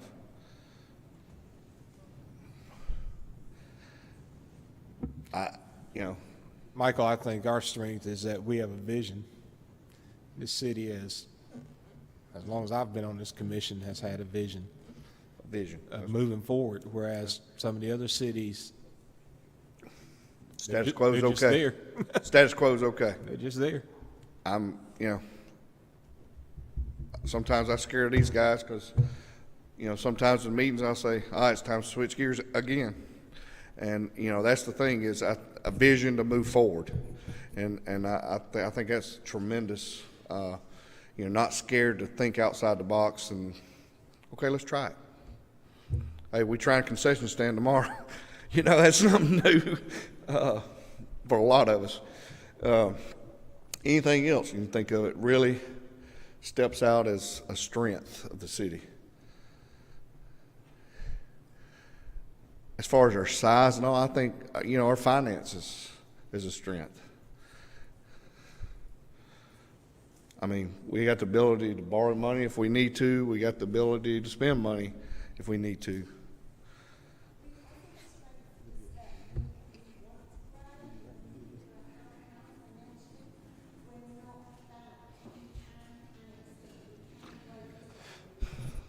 ability to grow. That's a. I agree with that's that. That's a big one. That's a big one. We're not landlocked. Where a lot of people are, a lot of cities are. I think the safety of the community is huge, and, you know, fire, first responders, police department, I would like, while y'all are sitting here, just to say what I think about what I've seen just recently, is I see, just through small things that would be perceived as small, but like the bounce houses and the getting out in the events, that you're communicating with children. Our children are they're not afraid of the police and the firemen. They want to be close to you. I really like that. And I think y'all have done a lot to promote safety in the community just by getting out and being seen like you're being seen, and the things you're doing. I think, you know, for me too, is the quality of life. If you're gonna live here, you got a place your kids can go to a park, they can go play baseball, they can play basketball, they can, just the quality of life here in Lynn Haven is pretty great. Because we got concerts in the park, you know, there's a lot of free things to do that not everybody can afford to go to the water park out at the beach. You know, the person that taught you, you know. Okay. Let her get that, and we'll move on to the next one while she's finishing that up. Weaknesses. What could we improve on? What should we avoid? What are people in the market likely to see as a weakness of the city? What factors cause you to lose economically? I think, you know, as we said, you know, one of our strengths is our location. I think sometimes our location hurts us as well. You know, when we was talking about restaurants and things of that nature. So sometimes it can be seen as a weakness. You know, I've argued about Chick-fil-A. I think it would do great in the city of Lynn Haven. The owner don't seem to think the same thing, you know, the location. So what else y'all see? I think we could improve accessibility for the handicapped and the disabled. I think we do a good job, but I think we could do a lot better. Okay, accessibility for the ADA. Okay, I'm gonna bring one home. all right, The divisiveness on this board sometimes. the what? Divisiveness on this board sometimes. I think that's a huge weakness. Okay. What else? Public communication.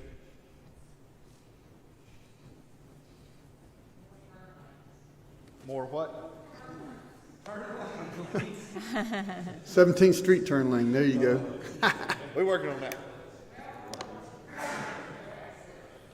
Yeah. Yeah. What else? I think one could be prioritizing our wants versus our needs. Prioritization. Wants, needs.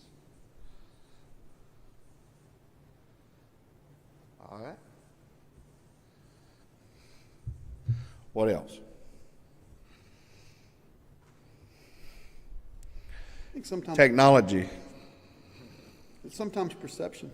perception. Not always, but sometimes. Yep.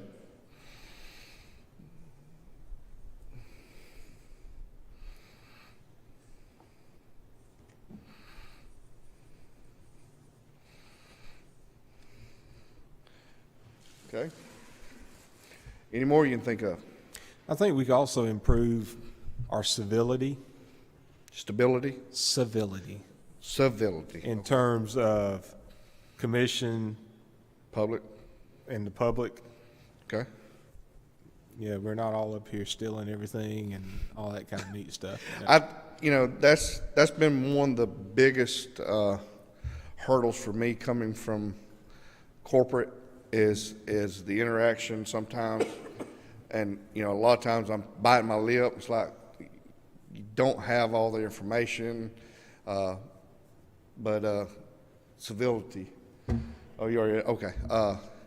But, you know, sometimes it's, you know, there's a reason we're doing that. And sometimes that gets back to what we just mentioned earlier, the weakness sometimes can be communication. We may not be communicated well. Then there's some people, to be honest with you, it's just got hidden agendas. You know, let's face it. Hidden agendas, we're never going to be able to combat. You know, I think. And there is just an innate distrust of government at all levels, no matter what, you know, and Yeah. I think that's just the times in which we live. But basically, if you look back even to the founding fathers, there's always been distrust of government. That's why we have the Constitution and why we've had amendments. There's always going to be distrust of government and government officials, and all that you can do to alleviate that is to invite the public in as much as possible and communicate as much as possible, I think. You know, I think, you know, I applaud y'all for being, you know, government people. I applaud y'all for listening, because you do, you know, sometimes you hear the good stuff, but probably 90% of the time, it's like, I got a pothole, I got this, I got that, you know, you never hear, and there's a process for everything, and sometimes I think people see y'all as a fix-it-all, but, you know, we got to work within our wants and needs, as you said, and sometimes we just can't fix it fast enough. Then there's other times we can champion a problem and jump on it, and it's like, Bobby, go pick up that garbage, please, you know, and it's solved. I also think that a lot of it has to do with transparency. I know I use that word constantly, but it's because citizens, you said people have agendas and they have things. We have citizens and that know they're being lied to, that know they are being lied to. So they sit back in groups and say, okay, now how can we get this so that they can't lie to us? You know what I'm saying? And that's the mistrust, not trusting our city, not trusting what they're being told, because they see something different. Or sometimes they, I don't know, it's certainly a mistrust, because they're either not being told the truth or they're being told 2 or 3 different things at the same time. Can you give an example, like when you That's say what I that was they're being fixing to lied ask. to? I would love to. Like, for example, well, I just had a citizen tell me about the Arthur Avenue Bridge out there by Natural Lighting. Okay, and they said, all right, I asked the city manager, and I don't believe it was you, I asked the city manager who owns that. Well, they said DOT or whoever it is, and then they said they're going to give it back to the city of Lynn Haven. And now they're being told something totally different. So they're always in question, what's going on, who's lying to me, and who's, they don't think about, well, maybe we just don't have the right information. They feel like they've been lied to by somebody, and that's what I'm talking about. So that creates a huge mistrust, you know.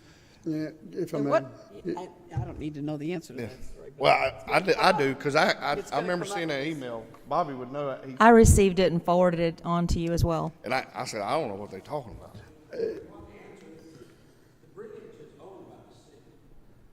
The old was in such disrepair, DOT had it on the bridge replacement program fund that they had, so they replaced it for us. Okay, But we've always, okay. Thank you. So that didn't cost the taxpayers money? It cost They did. as a whole, because of DOT. Right, yeah, that's good. If I may, a suggestion, and it's just a suggestion. I don't think anybody intentionally lies with this city. I mean, it may be a situation where you may be, even the employee may be misinformed. So I would suggest if somebody comes to you and says that they've been lied to, that you do everything you can to dissuade them to think that. You know, I mean, everybody makes mistakes. I've told citizens something that's wrong and had to go back and correct myself, you know, because I was misinformed or I misunderstood. But I don't think that anybody's intentionally hiding or lying to citizens. So I would suggest or recommend that you try to dissuade them from thinking that way. Somebody had their hand up over here, I thought. Okay. What are the weaknesses? Is there anything else that stands out? Sure, I'd like to go back and comment when Commissioner Russell was talking about divisiveness on the commission. I don't think that that's necessarily a weakness. because even though it's uncomfortable when one person feels very strongly about one point and another person feels very strongly about another, the only place that we can discuss it is in public. And sometimes it's awkward, and sometimes it's messy, and sometimes it is uncomfortable.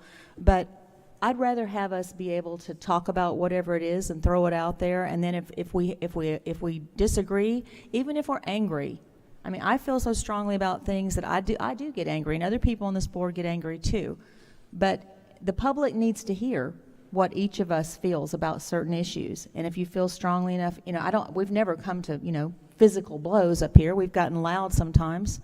But I think that it is important that, if everybody on the board agrees with everything all the time, I don't think we'll ever make progress. I think you've got to have different viewpoints in order to be strong.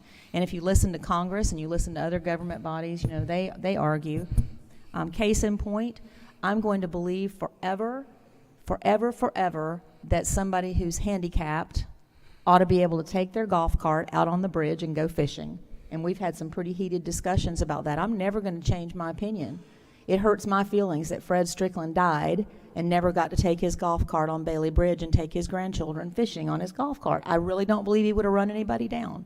And I'm still angry about that. And I'm going to keep right on being angry until maybe someday somebody will care enough that we can come to consensus. So that's something that I'll never feel good about. And I'm sure everybody on here has got something they feel that way about. So anyway, that's all I'm going to say about that. Mayor, if I may? Sure. I'd like to respond. I completely believe in spirited debate, and I believe that that we don't have to agree every time.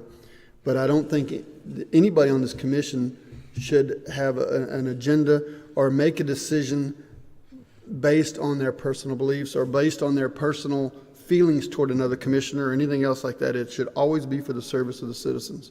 And I'm not saying that anybody on this commission at this moment has done it, but I know this commission in the past has made decisions because they knew another commissioner wanted it done. And I think that is a huge mistake and a disservice to the citizens. And that's what I mean by decisiveness. And at the end of the day, every decision I've ever made, I'm still willing to look you in the face, shake your hand, and let you know that it was nothing personal. I did it because I believe that was the best thing. And as long as you're willing to serve that way, then I don't consider that decisive. But if anybody on this commission ever makes a decision because they think another commissioner wants it, and that's the reason I'm voting against it, that's the decisive nature that I think has to stop. The divisiveness, okay. Yes, ma'am. Okay. I hear what you're saying. All right. I think we hit weaknesses quite a bit. As I said, this allows me to get to know y'all a little bit better. All right, opportunities. What good opportunities can you spot? What interesting trends are you aware of? What changes in technology and markets can assist? What changes in policy can help you grow? What changes in social patterns, lifestyle, population profiles is an opportunity?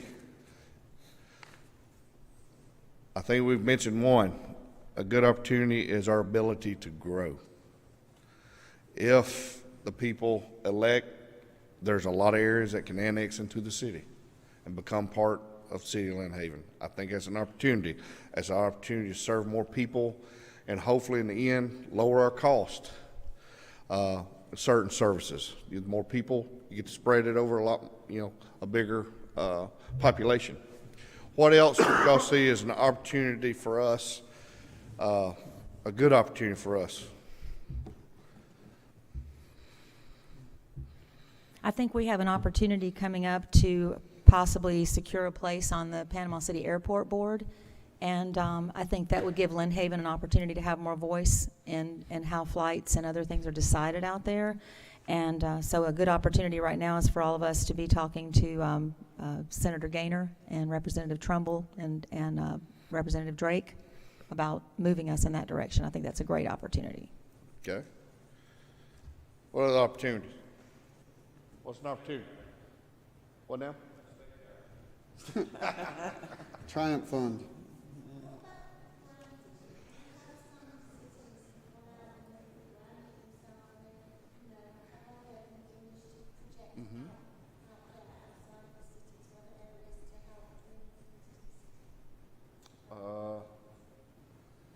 Let's see how I could word that. Well, one of the things that with the renovations and everything I've tried to do here is to try to make things look, feel a lot the same. That way, the library's the library and City Hall, you can distinguish them by color. Same way with the employees. When I first come here, it's like some I didn't know if they was people here with a debt to society or if they was our employees. Like the last meeting, the gentleman that mentioned the hot uniforms. Yeah, they hot because we was against OSHA regulations in a lot of areas. People wearing shorts, dealing with hot asphalt. You can't do that. A lot of different areas is trying to brand that way they see employee, and this is the way they're supposed to look. Same way when you see a police officer like Ricky today, I'm gonna point him out. Ricky's wearing a uniform. How about that? They look a certain way. Same way with fire. Same way with anybody.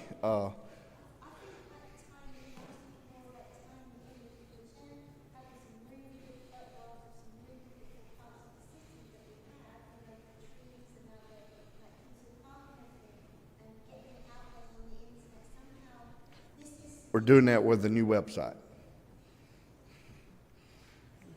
Promoting the half-cent infrastructure tax. I think it's Half important. cent is a great opportunity for us to fix our infrastructure. And I think we need to. SRF, I think, is another one. We need to promote it so that it continues after the. I think that's been an opportunity that the voters gave us. We've been able to do a lot. What else? I would just say strategic partnerships. Strategic partnerships. I personally complain a lot about the EDA, but they've came through finally this year.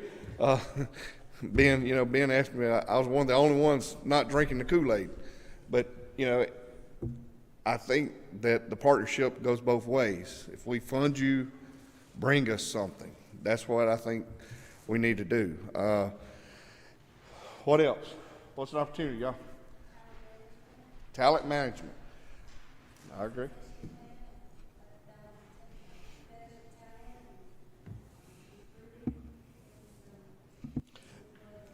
I think we've been able to do that with y'all's help with our HR lady will concur. I think with the pool of talent we've been able to pull from has been a lot greater in some areas due to the fact that the policies and procedures and insurance and allowing us to bring pay up somewhat in some areas. It's, we're taking care of our own, and we also taking care of the future.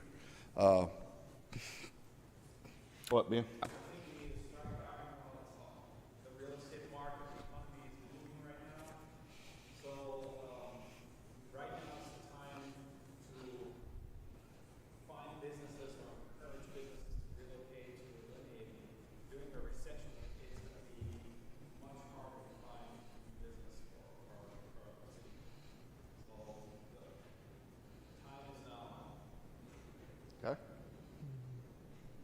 I think we also need to look at our continued relationship with business partners. I mean, we've had a lot of businesses, not only within Lynn Haven, but even outside of Lynn Haven, that care so much about our city that they're willing to invest in it. That's So a good one. we need to maintain that. That's true. relationship. That's true. To let you know, I'll just mention GAC. Every time I pick up the phone, they're willing to help us whatever we need, and and they're celebrating their 60th anniversary later, not in August. So that they've been someone good we can rely on as a partnership. Okay, all right.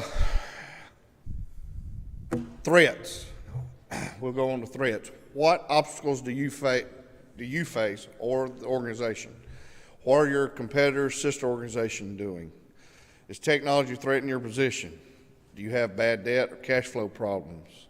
Could any of your weaknesses seriously threaten your business? There's just some questions. But, what are things that threaten the city of Lynn Haven and the mission that we talked about earlier and the vision for tomorrow? What are some of those things that y'all see that could threaten us. You know, one I see is, goes back to one of the things you mentioned earlier is political. There's things that come down the pipe that we have no control whatsoever, you know, politically, or anything that affects us. And it costs us money, and you know, that money's got to come from somewhere, so you either borrow it or you pass it on to the end consumer. So I think politics is one. What else? I think one is the professional development of our employees. You know, if we train an employee, we expect that employee to stay with us. If we send that employee to school, I should hope that we will make sure that that employee stays with us as well. Mm-hmm. I know at one time Lynn Haven was looked upon as a training ground. Yeah. We train them and they go somewhere else and they take that knowledge that we've paid for mm-hmm. and they use it for someone else and make that other organization a better organization. And I think we need to be careful. That is a threat to us. Yeah. Is that? And I think one of the things y'all done recently with the new policy manual is hedge against that, because if we do pay for that training, they have to stay with us X number of years or pay us back, right, because that is a legitimate issue, a legitimate cost. It takes more than just the training, it's the time that we put into some of these individuals. But knock on wood, we've been pretty good here lately on a lot of that. It's just some shortages we've had in the marketplace, like people with CDL license. As being mentioned earlier, the economy is booming. If you got a CDL license, there's all kinds of jobs out there. As much as you want a partnership with the other municipalities, you have to look at them as a threat too. Encroachment of our city limits, competition for new businesses, residents, and so you've got to consider them a threat as well. Okay. So I guess areas that still may be in Bay County or something that could go to Panama City or us. Okay. Well, y'all see as some threats. Yeah.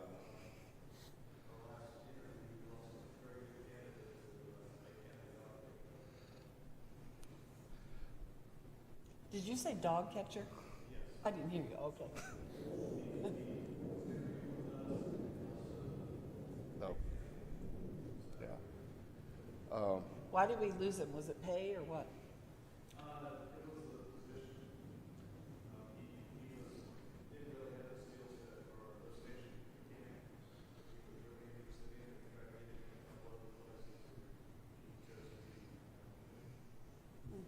Yeah. And I think that, that is the threat a little bit is the workforce as a whole for tomorrow is, we've done a good job in life telling our kids to go to school, go to college, and, you're going to get that degree, but, that's not for every person's not cut out for school. And a lot of the trades that we have to have is trades like Greg was talking about, is we actually have to train these people, because a lot of the people we get they do not have a skill set. So you have to train them that skill and then send them to formal school to understand the mechanics on why they do certain things. What else is a threat? Mike, that's a generational thing. I had a discussion with my father about that. His generation went to work for a corporation and worked there for 40 years and retired. Where our generation is always looking for the next job, looking for the better pay, the better benefits, and are willing to jump ship and move. So that's a generational thing too that we have to keep an eye on. So, Absolutely. Anything else that jumps out? Anybody? I have a couple of very specific things that I would like to talk about, because we can't talk about them any other times. Yes, ma'am. I know you're speaking in generalities and some, with this, but I want to talk about the specifics. One of the questions here is cash flow problems, weaknesses which could seriously threaten us. And as Ben pointed out a moment ago, we're in a really high point right now with our economy.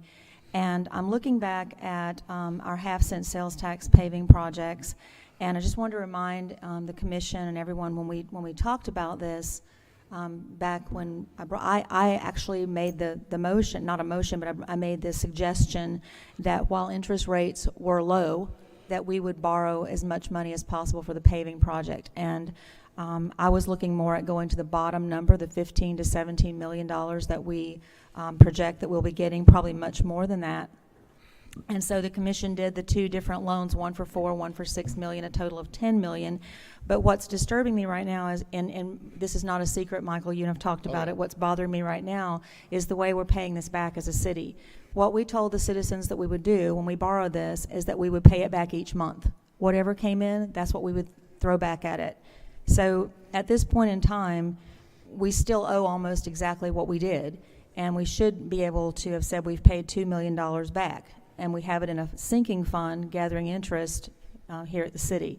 So I think this could turn into a big problem. I don't think the citizens are aware that that's how we're doing it.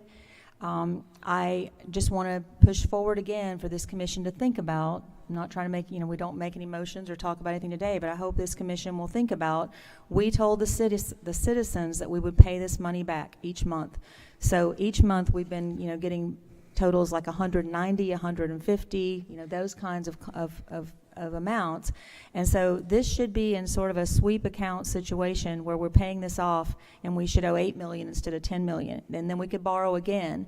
And I would just encourage us to think that right now, while interest rates are low, we need to keep paying this off every month, and we need to keep borrowing more until we get to that bottom limit. And then when we're at 5 years out, we'll have it all paid back. We're paying it back as we go, and then we'll have more cash flow at the end than we probably can imagine. So that's just my thoughts. That's what we told the citizens we'd do. So I really feel the need to have brought that up. And the other thing I wanted to bring up is something that's been coming up quite frequently is the iron on the rails to trails that was removed. I think that can become a bad debt if we don't jump on that. So I'd like to see us jump on that and find out why we haven't gotten our part of that money yet. I know that's money we should be getting and money we could be using for something else. So, and then the other obstacles on a completely different track, not really an obstacle, but I think that our storm preparedness, I think that's still something that can be an obstacle for us.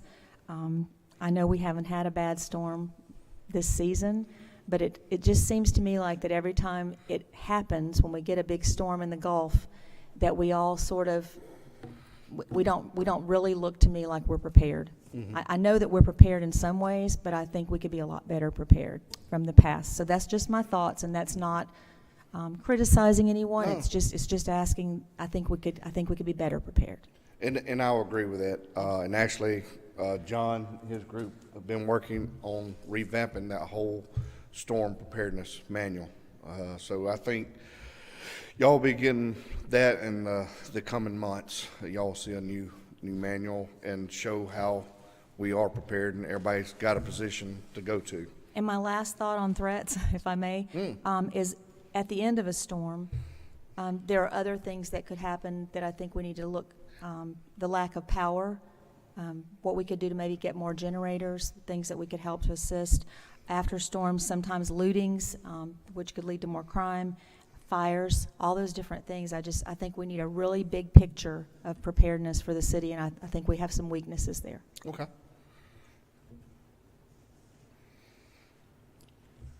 Okay. Not going to put a lot of emphasis on that pest analysis. I appreciate the things you gave me on the SWOT. That helps me out and helps these guys out. Pest analysis is a lot of things that is out of your control, my control, everybody's control. Political stability, pricing regulations, taxes, wage legislation, employee benefit changes.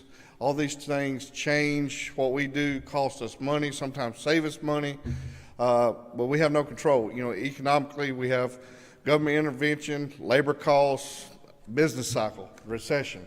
That was hard for everyone. Inflation, interest rates, what you talked about earlier, Mayor, with the loans. Socially, demographics, education, culture, attitudes, leisure interests, a lot of different things change. Society changes. Each generation changes the one before. Technology-wise, we have impacts there. A company comes in, may not need as many employees as they once did to do the same thing they may be doing robotically, you know. So a lot of that things change. So with that, where do we go from here? Do y'all need a break, like a 5-minute break? Let's take about a 5 minute because I'm fixing to get into the budget stuff, the 30,000 view. So let's do that.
if everyone can make their way back to places, we'll get the show on the road again.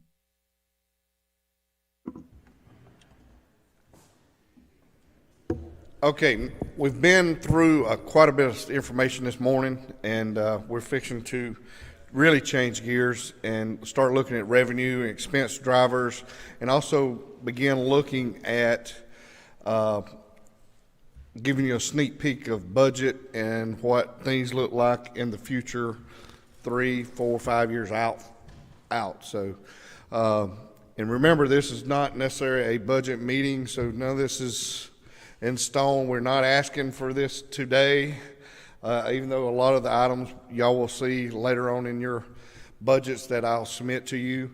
But today is a lot of this strategic plan is planting seeds in your mind where you will know when I ask to spend money for something is why we need to spend the money.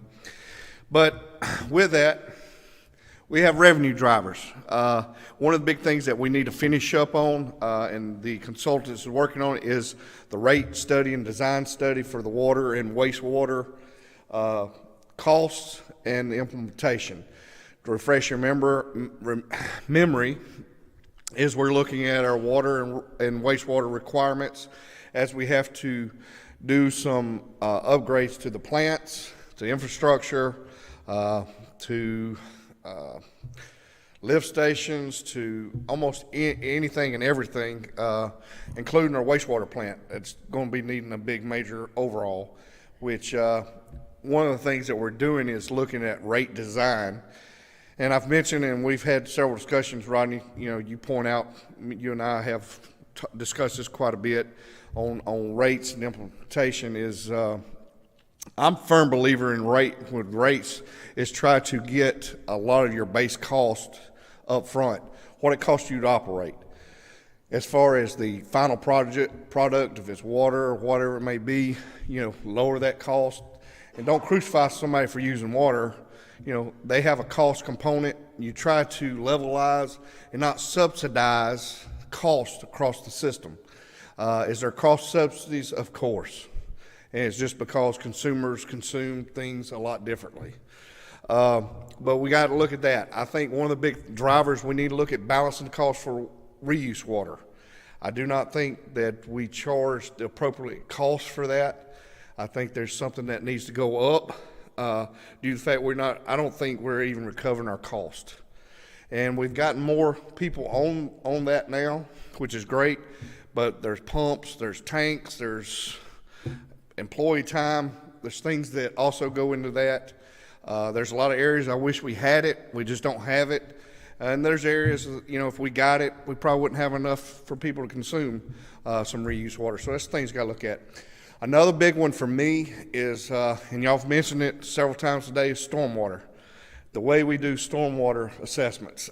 I'm not a big proponent of the way it's done today as far as on the water bill. So what you do is you charge, anybody has a water bill, you charge them assessment each month on their water bill. And that's the way it's been done. As we see from our budgets and our workshops we've done, to levelize that fund, we have to take from other funds in the enterprise area, sanitation, somewhere in there to help balance stormwater. One, you're not collecting enough. And with the stormwater study, I was told yesterday this morning from Panhandle Engineering that Dewberry has finally finished up surveying, which is great. Now we're fixing to head into modeling and things of that nature to try to figure out how to get the water out of the city. With that, I'd rather assess the property owners. I think that's who contributes to a lot of the stormwater areas. Instead of looking at, hey, you got a water bill, you may be the property owner, but there's a lot of empty property within the city that's not contributing their part because it's just empty. There's not a water bill there. So we got to think of that and being fair. One of the things that I give Bobby and them credit is look at a different way of pickup fees for the city. We have code enforcement that gets called to people who leave a lot of refrigerators or something on the side of the road, and they're there for a while because we're waiting on them to call us to pick it up, and then there's a charge associated with it.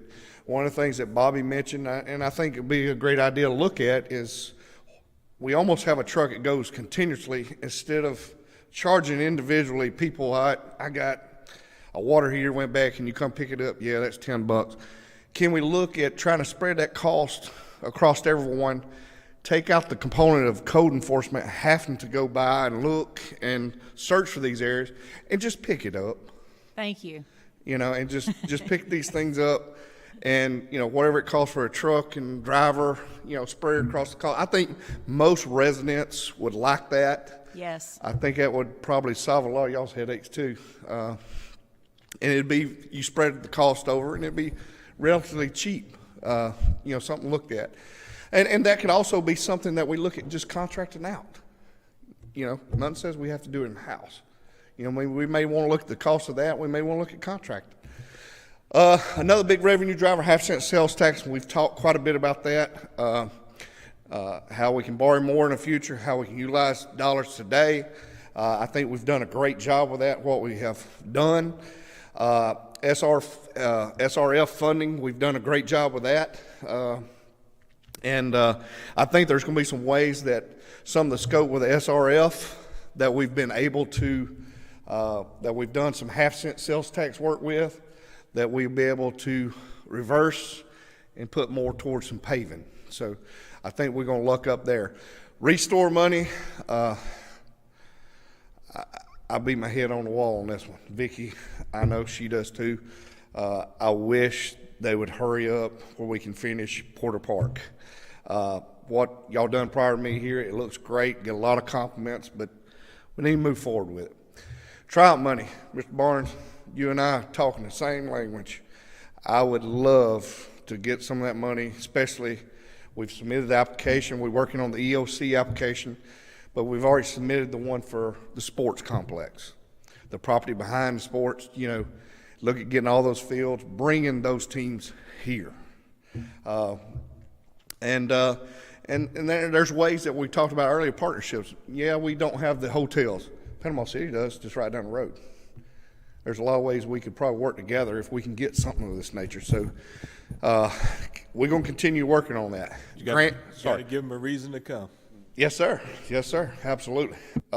Grants. That's a great form. We've looking at a lot of different things there. Public-private partnerships. Public. One of the things I've spoken to the school board is utilizing maybe Mowat's tennis courts.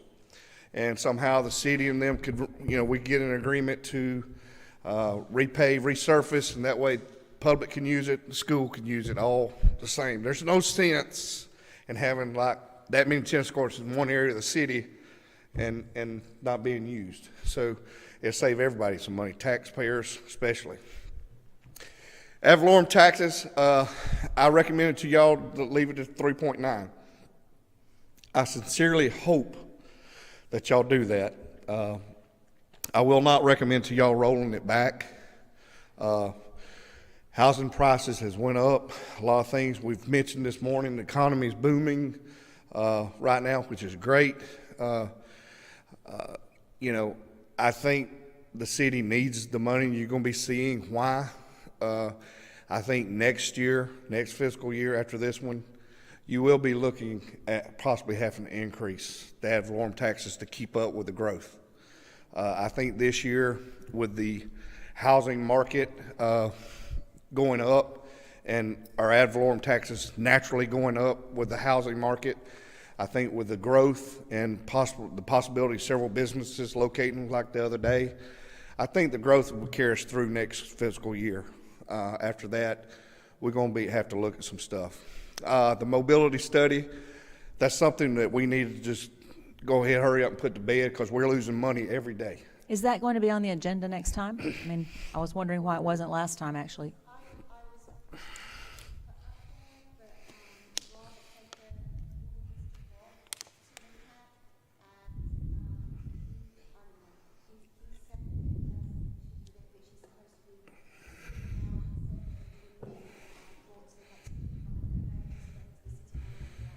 So could we get with the city attorney and find out what the holdup is? Because I was expecting it on the last agenda. We'll bring it to you. On the next Next agenda? month. I mean, does anybody else on the commission have, I just don't understand why it's, it's taken a month to get it back up on there, so. That's not against, I'm just,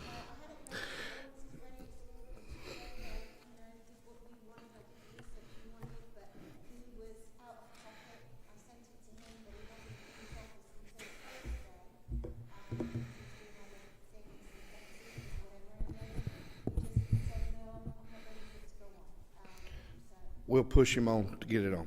thank you.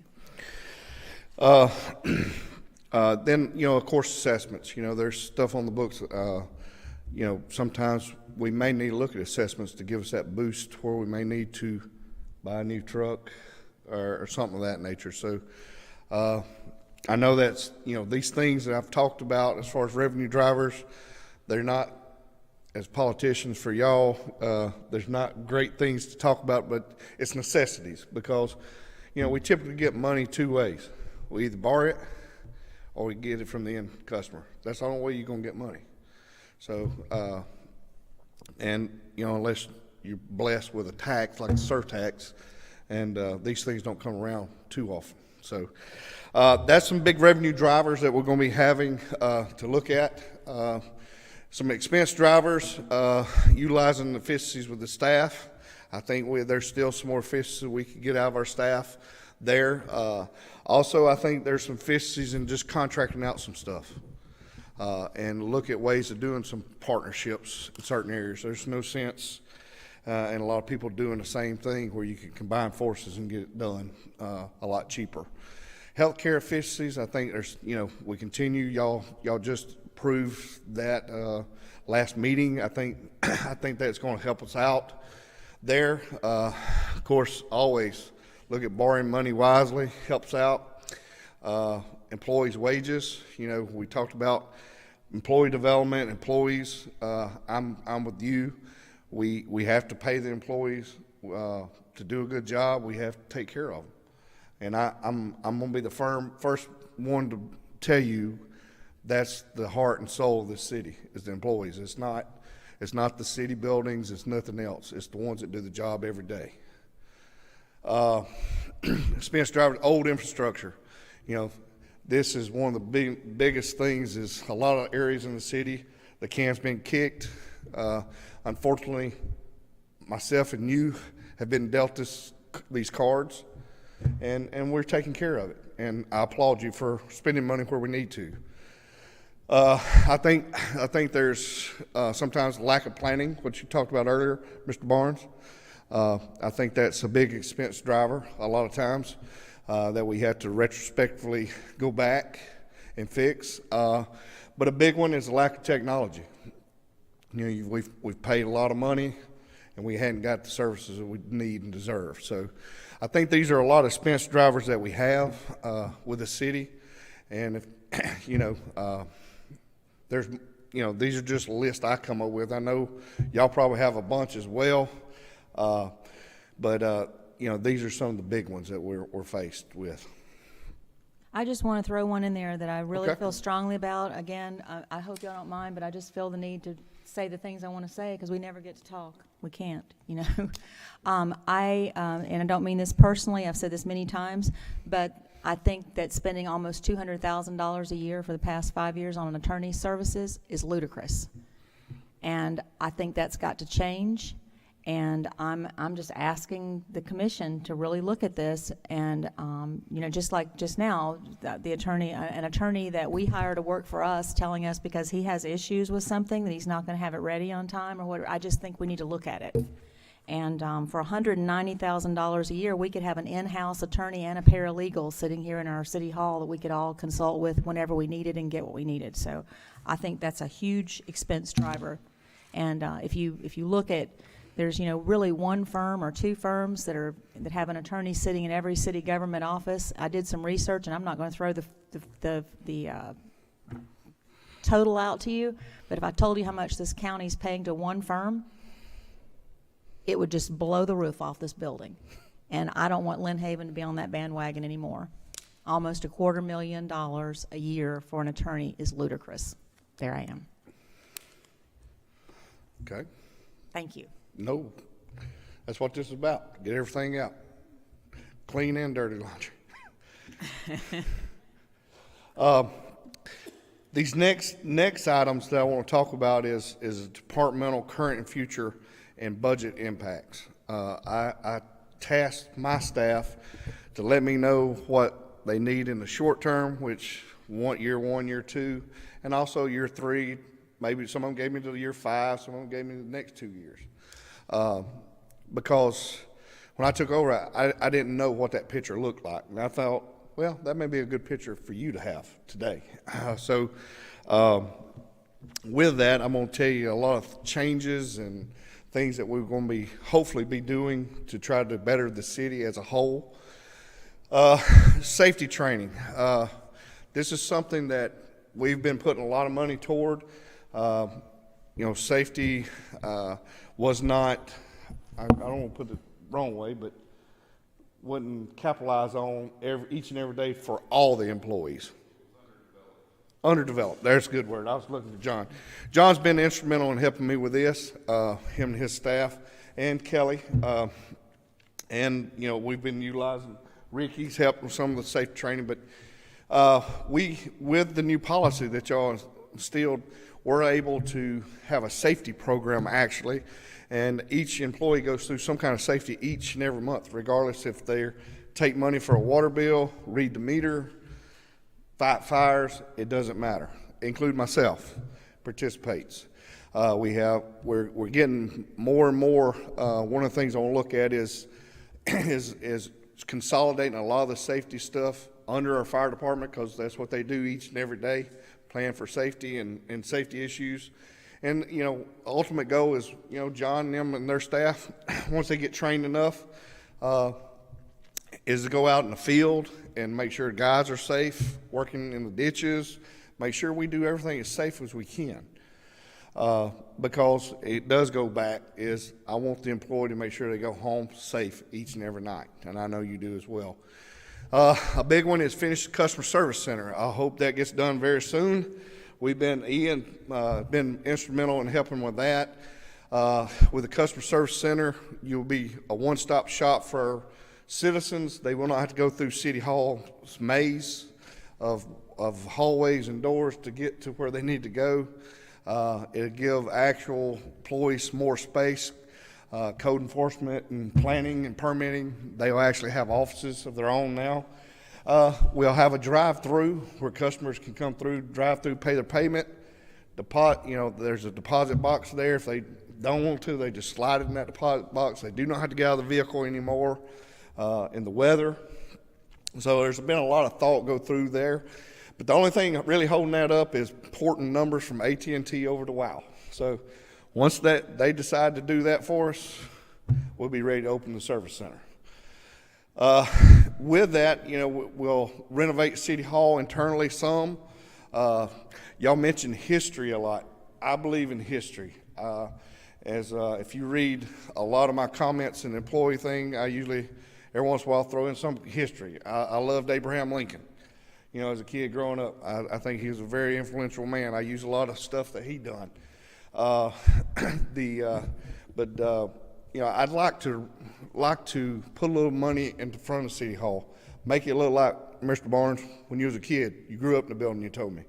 The subway tile and stuff of that nature, it's still there. We just need to show it. And I think, we may not have the newest City Hall of all the cities, but ours has attitude, ours has history, and ours is unique.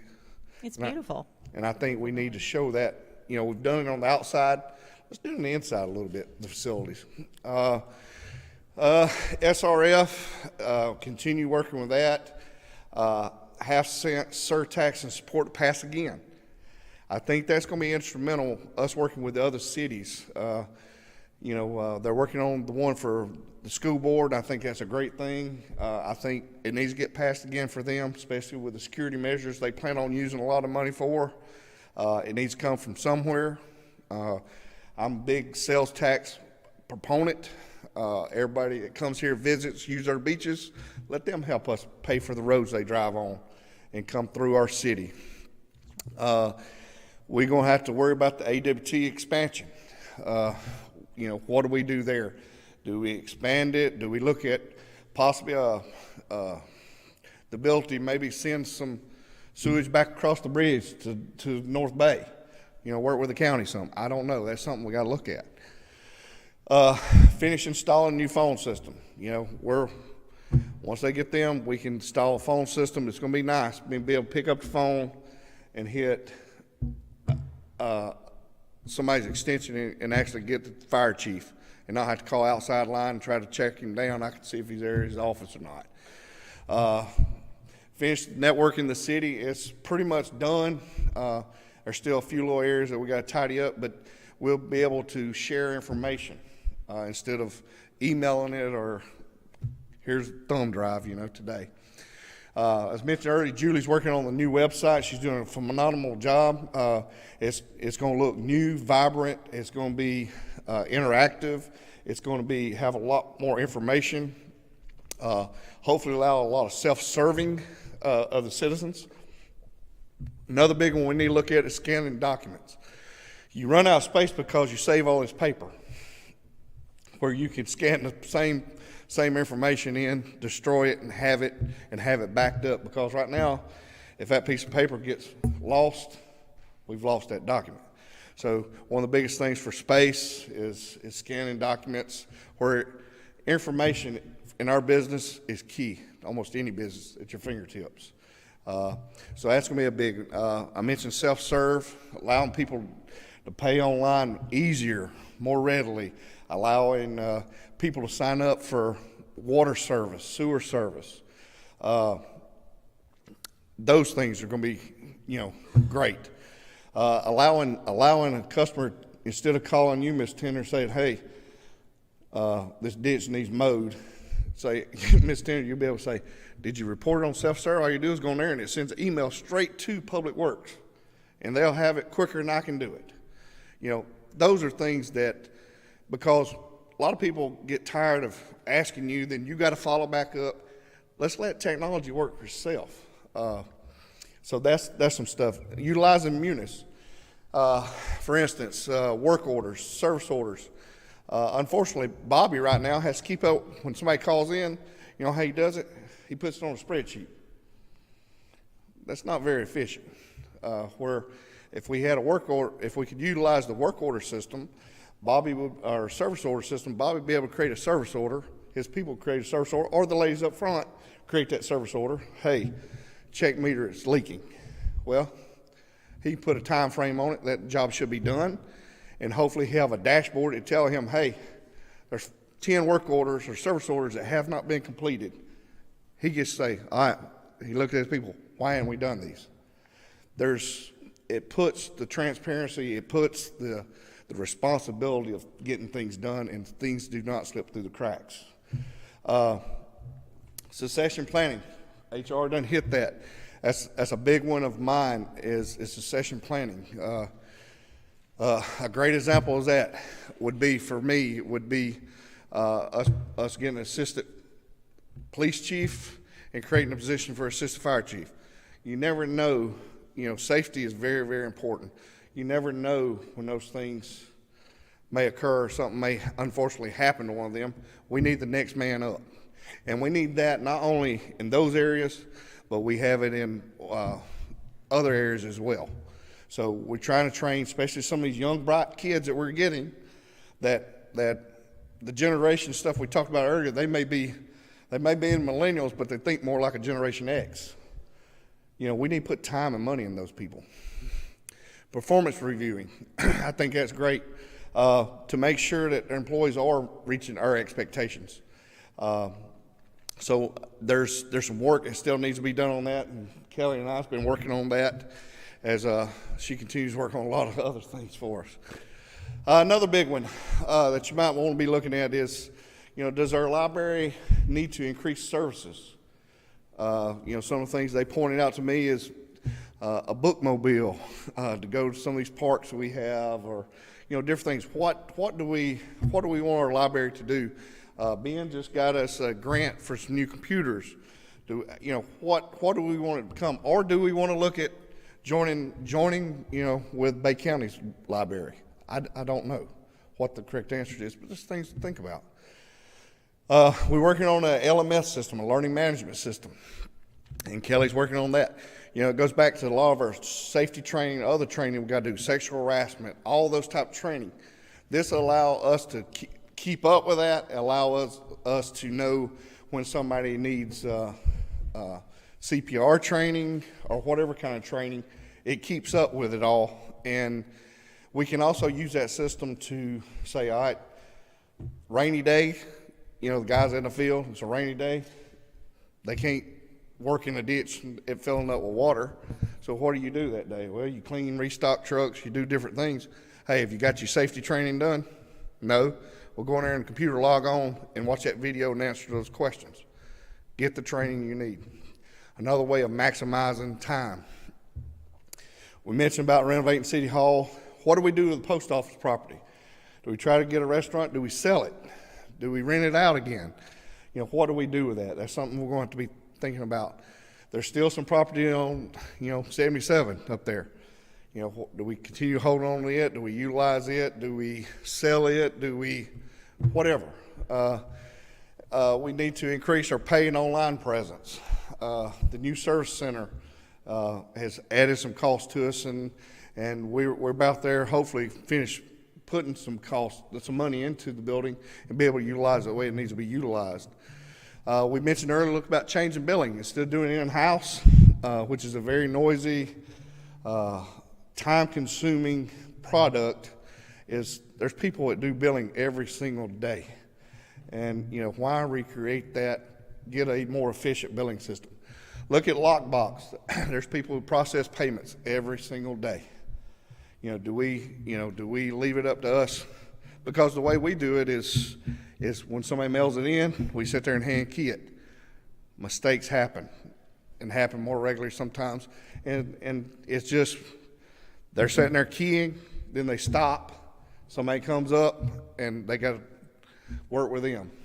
This is one of the best services a lot of banks and all take care of for you.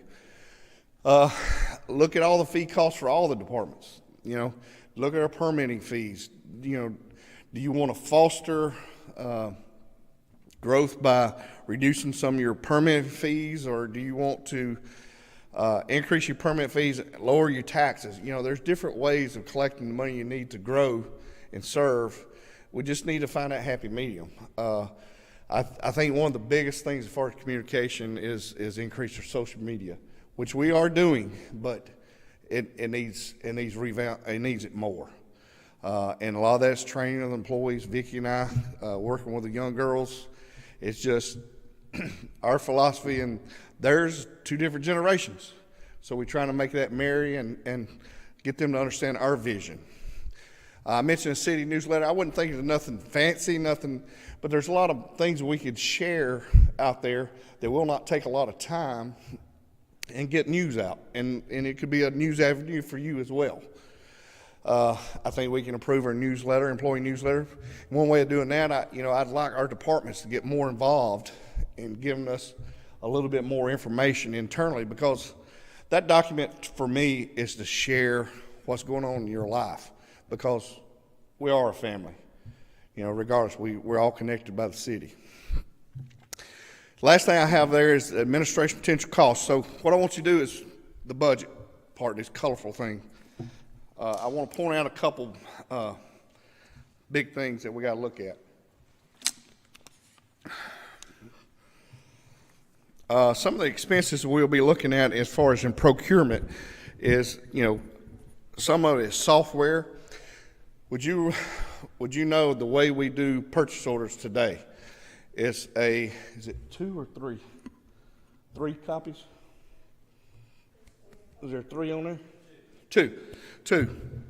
These blank forms, you sit there and handwrite out everything about what you purchased. If it's a piece of bubble gum, you write out 1 piece of Hubba Bubba, 3 cents. Okay?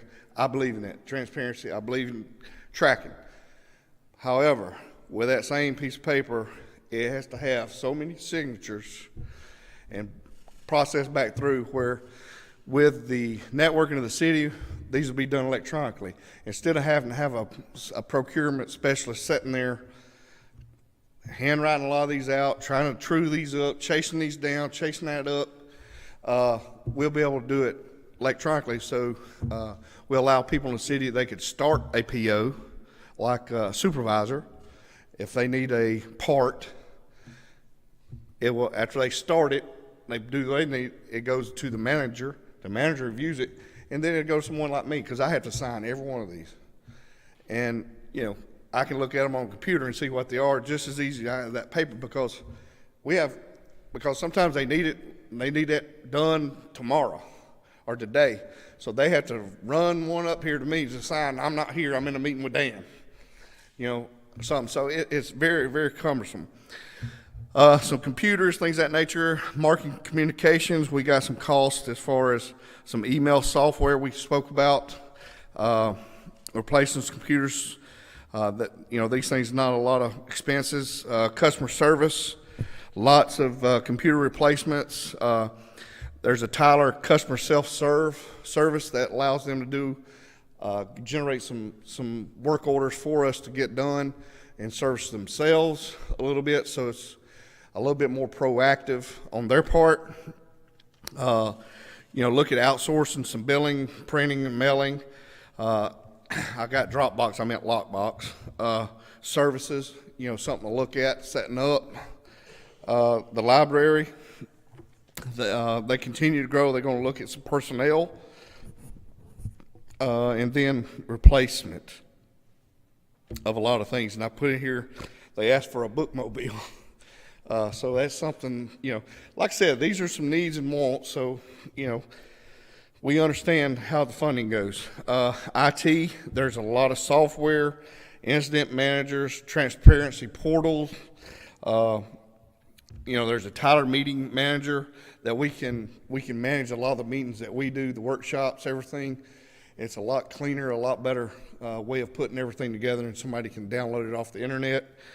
Tyler Notify, that's what we were speaking about earlier. Hey, you got a water outage. Comes across your phone. You know, that's like a $10,000 module, but it allows us to text people and notify them before they get home, so they'll know to make arrangements. House on Pennsylvania, you know, we had a big cost, the other house on Pennsylvania, so, you know, I don't know when that's coming up, but that could be a potential cost, administrative cost that we may need to look at. And of course, we put EDA dues throughout there. They've come through.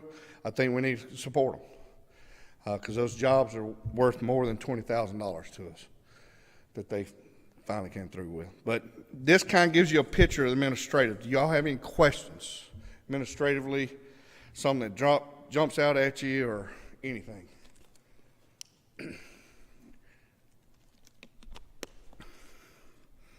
All right.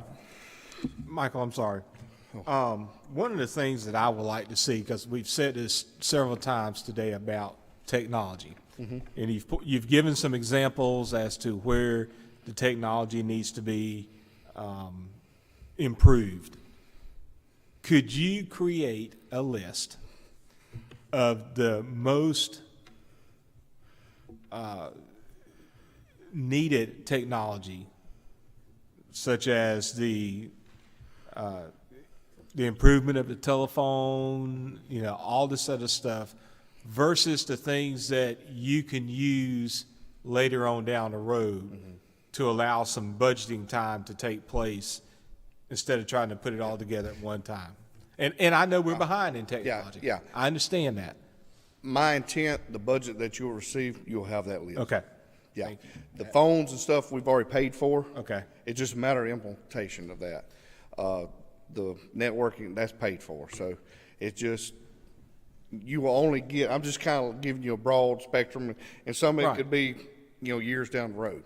But as I'm sitting Because here, we cannot, even though we'd like to have certain things, and I think it'll serve, we cannot roll these technologies out and manage it right now with the way we are. But as I'm sitting here and I'm listening and reading, you know, of all the different things, Yes, sir. You know, I know it would be nice to go ahead and just have it Oh, all yeah. at one time, but obviously that can't happen. But, you know, I'm sitting here thinking, okay, what is it that you exactly need in order to improve the efficiency of this organization versus what you can do without for some time and be able to budget and phase that in, you know, over a period of time? Absolutely. And you know, the biggest thing that Ian's been dealing with is the software itself, Munis. We're 7 versions behind everybody else. So Yeah. So we have upgrades. that's the first thing we got to do before we can do anything else. So we're in the process of trying to get that done now. And you know, we can't do any of this right here because the software can't. do it. Software. Okay, so Yeah. obviously, software upgrade will be the top priority on the list. Yes, then. sir. Okay. Yeah. All right. I may have to speed up a little bit here, y'all. Community services. Porter Park, restore money, try to look at that, maybe look at adding the ice machine as a revenue generator down there, to be able to, utilize the park and give some more services. Lynn Haven Bayou Park and Preserve, we're going to start planning for operation employees, equipment to serve that park. Sheffield Park, you know, we're gonna have to look at setup fees for renting the stage. We get a lot of people wanting to rent the amphitheater and things of that nature. So it does take a lot of time and effort from employees. And other ways we can utilize the park more. Kensaw, we've added the Bart Park. You know, something we may want to look at is adding a walking track around the Bart Park. It'd be ideal where people could walk on the shoreline there. Finish cleaning the shoreline, which we've been using prisoners. Of course, utilize that splash pad tomorrow, starting tomorrow. Ken Griffin Park, you know, start installing the splash pad, that's one. And look at utilizing that baseball field a little bit more, other than, you know, North Bay's getting their own Bayhaven's getting their own facility, so, you know, we'll go back to that. And Bel Air, I mentioned possibly removing the tennis courts, installing a dog park there, and then resurfacing the basketball court and do, you know, a little work there. Sports complex, Michael, could I stop you right there for just a second? Yeah. Do you mind? I just wanted to bring something up again for maybe even for the next commission meeting or one in the near future, hopefully the next one. But we talked about, you know, building the community and the places and parks. And I had an idea the other day. I've been thinking about it actually for a couple of weeks and looking at these. When I was down by the splash park, just looking at it, I was looking at the playgrounds. I've been looking at the playgrounds all over the city. And I was thinking about making more community involvement by naming all these playgrounds and places within the city in ways that would have impact with the community and cause buy-in with the community. And so I just wanted to put these ideas out. And again, this is not a time for motions or approval, but I hope that you would consider this, and I'd like to place it on the agenda for the next meeting if you would. Okay. And I have one of the people here today that I invited to hear me as I was making the proposal. The playground down at Kensaw has a bench that someone put there a while back in honor of Ashley Slanina, who is Jim Slanina's daughter, who passed away several years ago as a result of a very tragic accident. And I was thinking how, you know, her life, it would be really nice to have a playground where children are named after her instead of just the bench. So I was thinking that maybe as because I know we're going to be improving that playground, hopefully with some coverings and more trees, and more children are going to be using it. And I thought, instead of just saying, let's go to the playground at Kensaw, how about let's go to the Ashley Slanina playground. And I wanted to also give Jim an opportunity to reflect on that as well. We talked about it a little bit, and I just wanted to kind of show you how I think naming these places after very special people could have an impact on the community and make them more special to us. I appreciate your thoughts, and sorry if I get wet-eyed. The bench that's there, my brother bought and worked with your leisure services people to put a concrete slab on it. So my brother's gift to the park was about Ashley.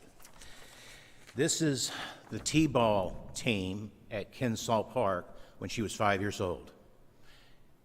So the answer is Kinsall Park is a baseball park, a t-ball park. It's been a lot of things, and it's just converted and changed. I appreciate if you do support it. Rosemary and I would gladly accept the honor. Appreciate it. Thank you so much, and I think it'll be a really wonderful thing, and so I hope you'll consider it as it's placed on the agenda.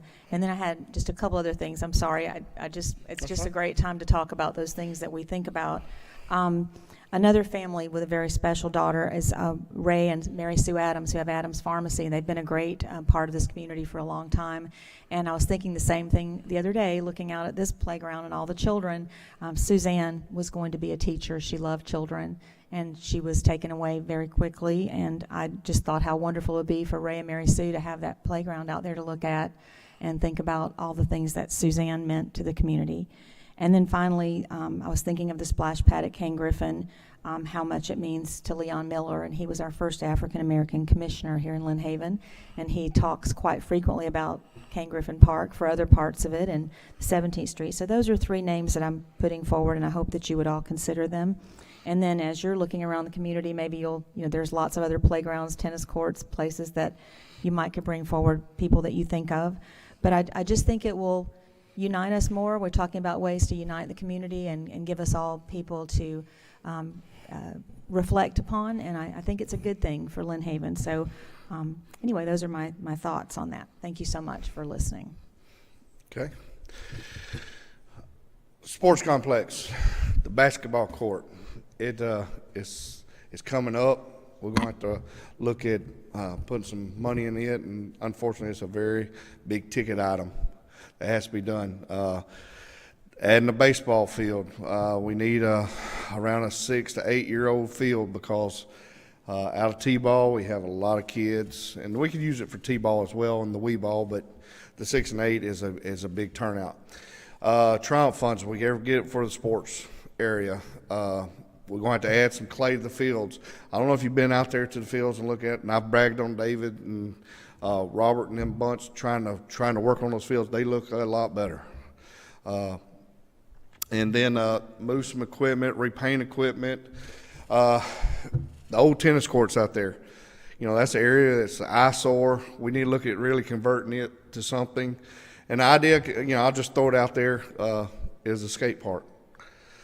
Utilizing the area for a skate park. We've had a lot of people ask. Football fields, I was able to get the poles and all at cost, and co-op located those poles, but we need to light those fields and finish working on one of those fields. Lynn Haven, us, and the board of the Raiders need to unite. They came here and spoke, and they want the city to look at taking over the program, which I think is great. And there's going to be some costs associated with that, and some lining up things. But I think with their board's help, we can do it. And just a lot, more sports programs. We've got flag football.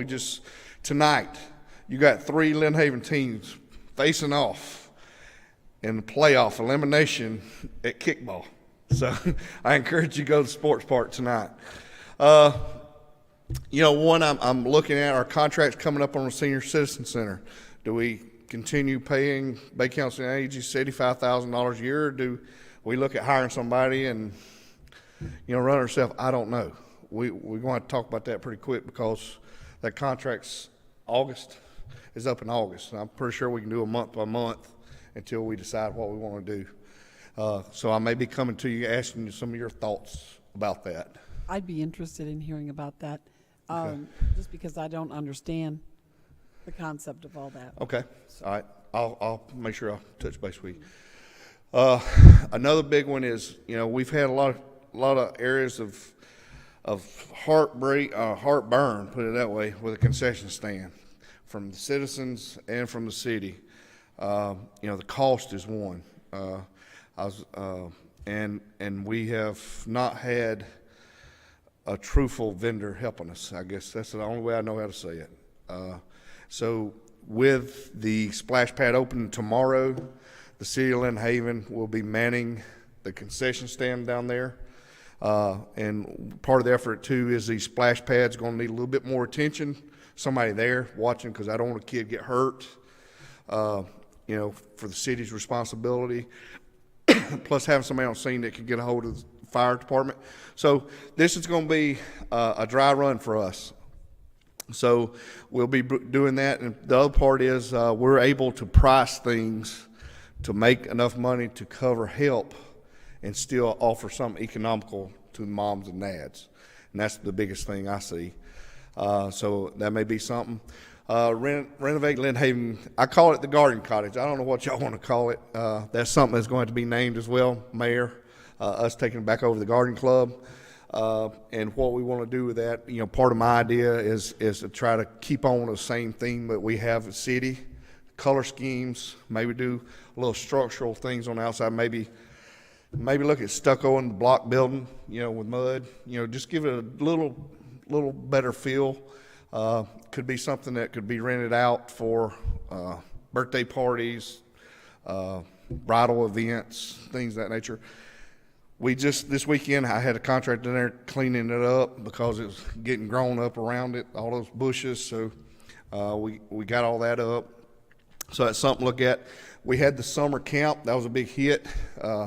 It's closing up, so I give kudos to David and his people on that. That's great. You know, we've looking at wiffle ball leagues. We're looking at expanding the flag football league. Another big league is pickleball.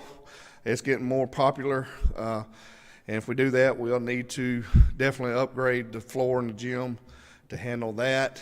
The kickball league, the first year, you know, we had 16 teams, so that was good. It's been fun. A lot of trash talking. That's part I like. But you know, we looked at dodgeball, college baseball. David and I was talking about trying to look at see if we can get some teams from up north or something come in. Maybe utilize Kane Griffin Park. You know, come in for some practice, a week for practice. We'll drag fields. We'll do everything. Maybe they can stay here in the community. People come watch, you know, those kind of things. Another big one that David had experience with when he was with Bay County is lacrosse. In the wintertime, they cannot play outside. Well, if we fix those football fields, we'll have 2 or 3 fields that we could utilize. Maybe bring lacrosse in. That's Rodney, you and I talked, that's a different level of competition, something different. It's gaining a lot of popularity. It's something to look at. Animal shelter, it needs a lot of renovations. We plan on hopefully here in the near future utilize some of that money that was donated to finish the roof because it's leaking in a lot of areas. So there's a lot of things there to do. Spring and fall concert series, Sheffield. Mr. Barnes, thank you for making the motion last meeting. I think we got all the acts except one booked. So it didn't take long. You know, something to think about. If we ever do an event, alcohol sales. I know that's something that has come across this. But, you know, I've been asked. You know, just like y'all get asked from the citizens, I get asked as well. Easter egg, sports complex, jazz festival, Sheffield. You know, same thing there. Farmers market. I put possibly look at discontinue. We just don't have a lot of participation. And a lot of participation we have are not farmers.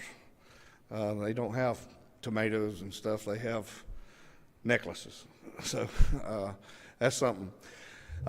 Maybe look at the block party. Maybe give back to the Heritage Society and give them the logos and stuff for them to, you know, help with that. Hermit Crab, Porter. I think that was a great event. I think we can capitalize a little bit more on that.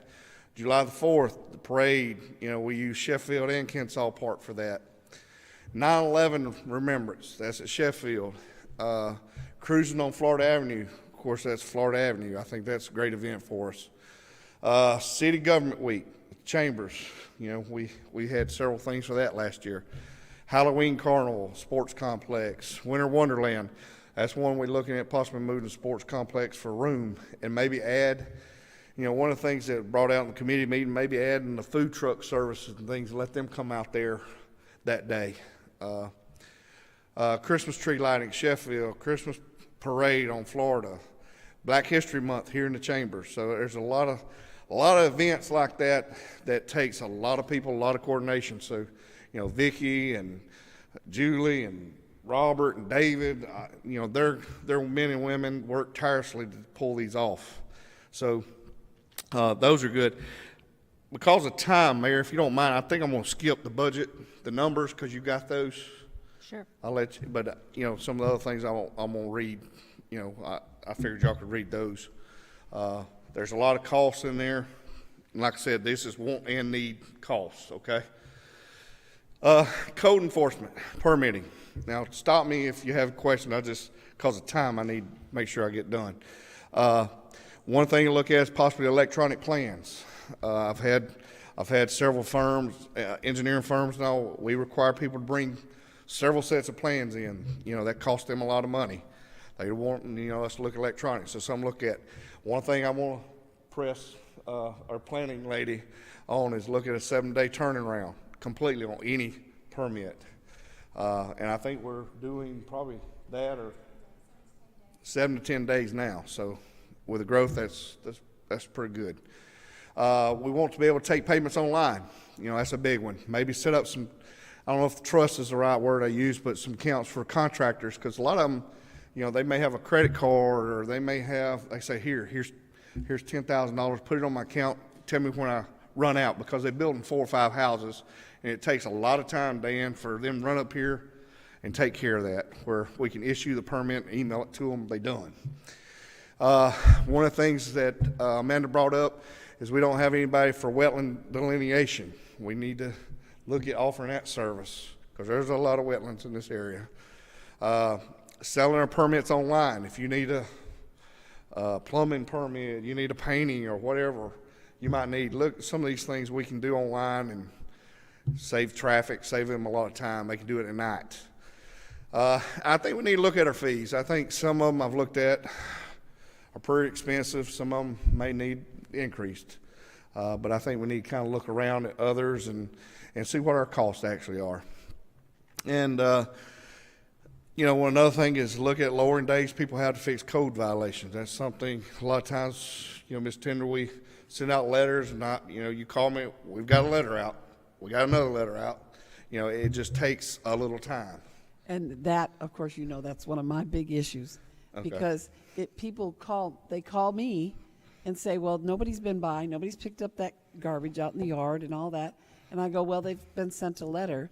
And then they question that. And the way it was explained to me, and correct me if I'm wrong, they get, is it 45? It's about a 45-day turnaround. They don't have to really do anything because they get 15 days the first time we leave a letter. Is that right?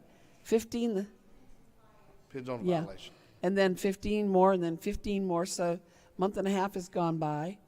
And I get as frustrated as the people that are calling me complaining about it. And I go, I don't know what to tell you, That one on Carolina, well, you know them all. I don't have Yes, to ma'am. discuss them all. But every time I drive by, and they're all still there, we have a perpetual garage sale going down here on Fifth Street that is there nonstop. Yeah. And I don't know how we can make them get all that junk out of their yard. Yeah. And, one of the things y'all adding the code enforcement, that's helped out a lot. Us doing stuff on Saturdays, it's helped out. But also, we have an officer, judge, what do you call it? Magistrate that comes in. I think some of the things we need to look at, like we did with the animal shelter, is give the code enforcement a little teeth. Or if they write a ticket, people gonna get fined. That's usually the way to correct problems, hit people in the pocketbook. You get.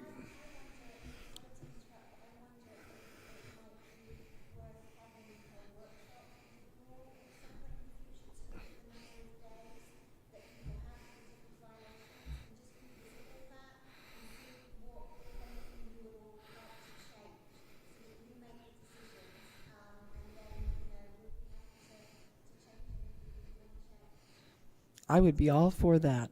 Okay. Me too. Because I agree. And this is one time where I agree, let's hit them in the pocketbook. I am not Yeah. I'm always about, Oh, yeah. not spending a lot of It money. gets old for us telling them Yes. over and over and over. And the same people just reviolate. I mean, they just go back after they clean it up, and then it starts right back up. And Time it's just again. constant. Yes, ma'am. And it's just laziness on their part. So maybe if they had to pay. Yeah. Facilities management, it's Robert and his guys, training for employees, certification. A lot of the trouble that we have is, Robert, we're blessed to have Robert because Robert is a jack of all trades. He's not scared to tackle almost anything, but he's just Robert. We have others at work, and unfortunately, he has a lot of people that are willing, they just don't have the necessary training, so that's something we've talked about. Always with a lot of this stuff that we get, splash pads, other things that we add, it adds more tools to the need to have. So we have that, and some of the things, maybe we can do a better job in some areas of servicing schedule or equipment and facilities. But there is several potential costs that y'all see there in the budget numbers. Some of those things are going to be immediate. A lot of air conditioner units, like the library. He's pushed that in a long ways. This building, I think, isn't it, Robert? It's going to need 12 tons or something. Yeah, 10 tons. Unfortunately, a lot of these buildings are big buildings that need big units, so it's going to be some big ticket items. But the air conditioners, a lot of them are getting a lot of age on them. Economic development, stay a member at Bay EDA.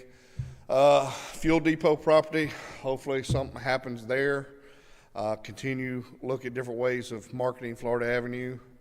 Rails to trails, when the state, funds that, we need to push with that. I put this one on there because this is one, I'll be honest with you, Mr. Forehand and I have talked quite a bit about, is incentives for existing businesses adding jobs. We always, if you ever think the Bay EDA and a lot of others, you're always looking at how do we bring that business to the city. But how do we take care of those that's been paying the bills for all these years? Unfortunately, a lot of times, and Jim's gone, but, Jim and them hired 4 or 5 engineers. They're not cheap. So, that's adding to what they do here for the city and things of that nature. So how do you incentivize business for expanding, train? A lot of times we've gave them a 10-year tax abatement. I think we need to get creative, and it's something I'm going to work with Ben a little bit with, and some of y'all, if you don't mind, get your ideas. I think we need to also look at our business that expand, and they may be small, but every little bit helps them just as much as it does the big companies. They just don't have the dollars to push. I know we only have one hotel, but do we look at a bed tax and go ahead and get it in place in case we do start growing, start seeing more of these pop up and become a place where people want to come and spend a night? And, a big one could be, out there at the fuel depot property, some of the things, some of them plans, other properties. I think the programs that y'all did to help the homeowners in the old plat, I put homeowners, but, try to build on those. I think those are things that we need to try to fill in the gaps within the city, continue pushing those programs. Another one could possibly be a small business incubator, try to get some of these micro businesses or something. We could help them in some way. So, those are some things in economic development we're looking at. CRA, something that is going to be coming up. Do you extend the years of the CRA? I don't know. And I know there's some legislative looking at possibly not allowing that anymore. Continue, I think, looking at programs to help businesses. Do we devote more employee time to that? I met with the committee chairman the other day, and, he mentioned, hiring more people in the CRA. I don't know if that's what we need now. I'm going to talk to Ben about that and, get some of your input. And then, of course, we have the programs that help with the homeowners and the businesses and all on their street corner appearance, I think is great. But I think those programs still need a little tweaking to get them a little bit black and white more for me. Public utilities, AMI, automated meter infrastructure. We have that in the budget. That's one thing that I want us to look at going to. I think it's very Very good program to look at. You'll be surprised how much revenue you gain sometimes from just replacing an old meter versus a new meter. But it also allows you several other things. Those customers that unfortunately we have trouble with month in, month out, discontinue, we have to disconnect and then they reconnect, the next day or that afternoon. There's advantages where, they always give the guys trouble when they go out there and cut it off. And, there's advantages we put disconnect collars on those and be able to disconnect and reconnect from the office. So there's advantages to it. Also, do we still have that position open? Meter read? We finally filled one. So Bobby's been covering with one of his guys, trying to help with meter reading. And ladies, sorry, I forgot she was a lady. But trying to fill these spots. Meter reading is not for everybody. Would it be my intent to get rid of the meter readers? Get rid of the position. Take them and put them doing something a little bit more productive than flipping a lid or touch reading something. So this would be something that would be done in phases. There's no way you could afford doing it all at once, but I think it's something that if the city continues to grow, it'd be advantageous for us to do. Look at a new facility joint, possibly with Public Works. This is something that's going to have to be done, especially if we expand the AWT. It's going to take that old trailer out, correct? And you have an old trailer that houses how many men? 8. I don't know if you've been down there and seen the old trailer. That it's not conducive employee environment for someone to go eat lunch or anything of that nature, or even meet or get their work or anything like that. So they spend time coming back up here to their office getting their paperwork, where if we had a place it'd be a little different. And I did say joint there because Bobby's got how many men at your office? How many people you have at your office? 28, and he's got a regular sized kitchen. So it's and other than that regular sized kitchen, there's nowhere outside for the employees to go. So when they work all day and try to get in this afternoon, do their paperwork or something, sit in the cool a little bit, they can't. There's nowhere to sit.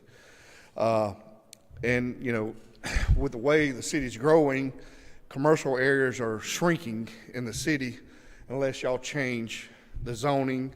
Property's getting higher. So I think it's something that we really need to look at. Some of my thoughts have been if you sell the property, the post office, maybe take some of that money and reinvest in the city, offsetting some of these costs. I think we can do that and shave some debt burden off with the existing asset. Lift stations, we got a lot of those that's going to have to be upgraded. There's going to be a lot of cost there. The water plant plans and water plant is going to need wastewater plant expansion upgrades. I think if we don't even expand 6 or 7 million, is that what it was? 5 million. We've outlined $5 million worth of upgrades that needs to be done to the wastewater plant. That's even if you do not expand it to process any more sewage. Look at contracting. We have contracts. We contract now because a lot of times we don't have the equipment to do some of the things. So continue looking at those and conservation programs. Like he mentioned earlier, I think that's always a big, get people to save. We all save. Public Works, do we contract more work? That's one thing we've done some of. And I'm a big proponent of employee/contracting work due to the fact the economies do expand, but unfortunately they do contract. When they contract, I want to make sure that we can take care of those people who are on payroll and their families. I think we have a due diligence as leaders to make sure our employees are taken care of regardless of what the economy is doing. I have less reservations of letting a contractor go versus an employee. I'll do that tomorrow. Sanitation, we contract part of it. Do we contract some more? I don't know. Do we, like I mentioned earlier, the idea Bobby had, do we see if a contractor wants to take that on and give us a price, see if they can do it cheaper? Do we see if, there's a lot of trucks, you'll see a lot of trucks that are going to need bought. Do we look at, is this the time to start looking at, do we contract, take those employees that we have and put them somewhere else in the city? Michael, may I throw something Yeah. out there? I just want to let the rest of the commission know where I'm at with that, to see what their thoughts are too. Over just the short time that I have been here, I am all in favor of us looking at doing some contracting with sanitation, because it seems that there's always at least a truck down, always. And I think that contracting with sanitation would be a great direction to go, and I think it would save us money in the long run. So I just want to put my thoughts out on that. I thought we were, I thought we were already Commercial. doing that. We contract commercial. I was talking about residential. Oh, okay. Yep. Yeah. Sorry, I didn't make that clear. yeah. And I want to just address commercial for half a second, if I could. I have never been able to understand how the city can tell a business owner that they have to use that one sanitation place. I don't understand that. How did that ever become? Because- Does anybody know? Yeah, there's, I can't shop price. I just have to go with who the city says I have to because use. we bill you as a city, and we, meaning you, Yeah. select that vendor. You got an ordinance that you must get Yeah. your trash collected. Picked through up the by city. that person. Through the city. So the city, and instead of us doing it ourselves, we contract that piece out, and, you're paying the city rates is what you're doing. But then you still have to deal with all the, when I call you and say they haven't picked up the trash and all that kind of Yeah, stuff. but what we So do that's is pick up the phone, call them, say, hey, go get it. Go pick up that, we call BCC. For the most part, I'll be honest with you, I don't, speaking to that contract, I don't get a lot of complaints. I get a few, but very few. I don't know if Bobby gets many from BCC. Yeah. So, that's something, but, we do have trucks break down. How many we got down we got 3. We got 3 broke down now. So, So, point. because my wife called me yesterday, are they going to pick up garbage today? I said, we got some trucks down, and, it takes time. So the other guys have to double up and work more hours and work the trucks a little harder. But, And then if we sold those trucks, well, a lot of them's got age on them. So, you're not, I wouldn't do it thinking I'm going to get a lot of money from the assets you have, but you will get some. But you would do it more for future costs. Yep. And passing costs on to the citizens. Mike, I would say this, that if you're going to do that, I would want to make sure that we protect the employees, But at the same token, if you don't have a position to move them to, you're not saving money. I mean, if you have to create a new position for that employee, it could end up costing the city let money. me clarify that when I said contract trash, I did not mean to get rid of any employees. So never. Yeah. So if we have to do that, I'm not. No. No. And I wouldn't either. I've done this before. I've gotten rid of right of way cleaning before and contracted it out. Previous job. I mean, when you think of right of way, you're probably a utility company's probably paying contractors now $30,000 to $50,000 a week. Each contractor, and you may have 2 or 3 contractors. It's a very costly expense for electric utilities. But the same way token here is sanitation gets expensive due to the fact of the trucks and the tipping fees. There's some things, like I mentioned earlier, in that pest analysis, we have no control over. Tipping fees is one. So you can't contract something out, there. But my biggest thing too is the employees. I would never try to uproot, and I would not want to move employees to a lesser paying job at all. It'd be a job that would be comfortable, or I would probably tell you we don't need to do it. How many employees do we have that actually take care of trash pickup? We only have 3 trucks.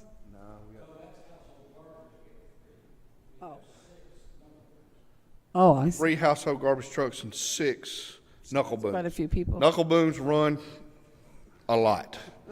They constantly on the road. So I would just mention that maybe that's a good opportunity for us to take a look at that then and maybe contract out that portion. Because it looked like everybody was in agreement that, you know, for the debris, charging that, like you and I talked about, Yeah. charging that one fee and then contracting just that portion to begin with. Because I know look at it. you have a knuckle truck in the budget now. So that, I mean, that might be a good way to test it. Yeah. You know, some type of partnership, and of course, the bid process and all that Oh, kind yeah. of stuff, but yeah. Yeah. Okay. But then aren't the 3 trucks that are down the residential type trucks, though? Is that what you were saying? Did I misunderstand that? Okay, Yeah. okay. So So out of the it's- 9 trucks, 1/3 of our sanitation residential is down, and 2 out of the 6, or 1/3 of the others are down. Which makes a lot of impact. It makes a big Makes a lot of impact impact. because Bobby is very good about calling me and saying, "Hey, we got this down. You're probably gonna get complaints," you know, and usually he's right. So you know, because we're a day or 2 behind. But also, you know, mowing schedules. I think that's something that I really want to look at with the sides of the roads and stuff, because that's just a pet peeve of mine. I like the city looking nice, neat, and clean. It gives it a different feel. We're unique. Same way with ditch schedules, work order programs. You know, those are things that really need to get in place quick. Police, we have started going down the road, Matt and Ricky going down the road for accreditation. How many, who's all accredited in the Bay County? Sheriff's Office, Panama City. Can you give them one of y'all give them a brief thing what accreditation means? Basically, accreditation is a standard that we have to meet, and there's a panel of judges, sheriffs, and police chiefs on it, and they share information on where they got sued, where they lost cases in the courtroom, and they changed the standard, and we have to basically conform to that new standard to keep the city from liability and making horrible cases. Do you need all the things that are listed here to be accredited? I'm just asking the question. No, these are just other things. What things are we lacking for you to be accredited?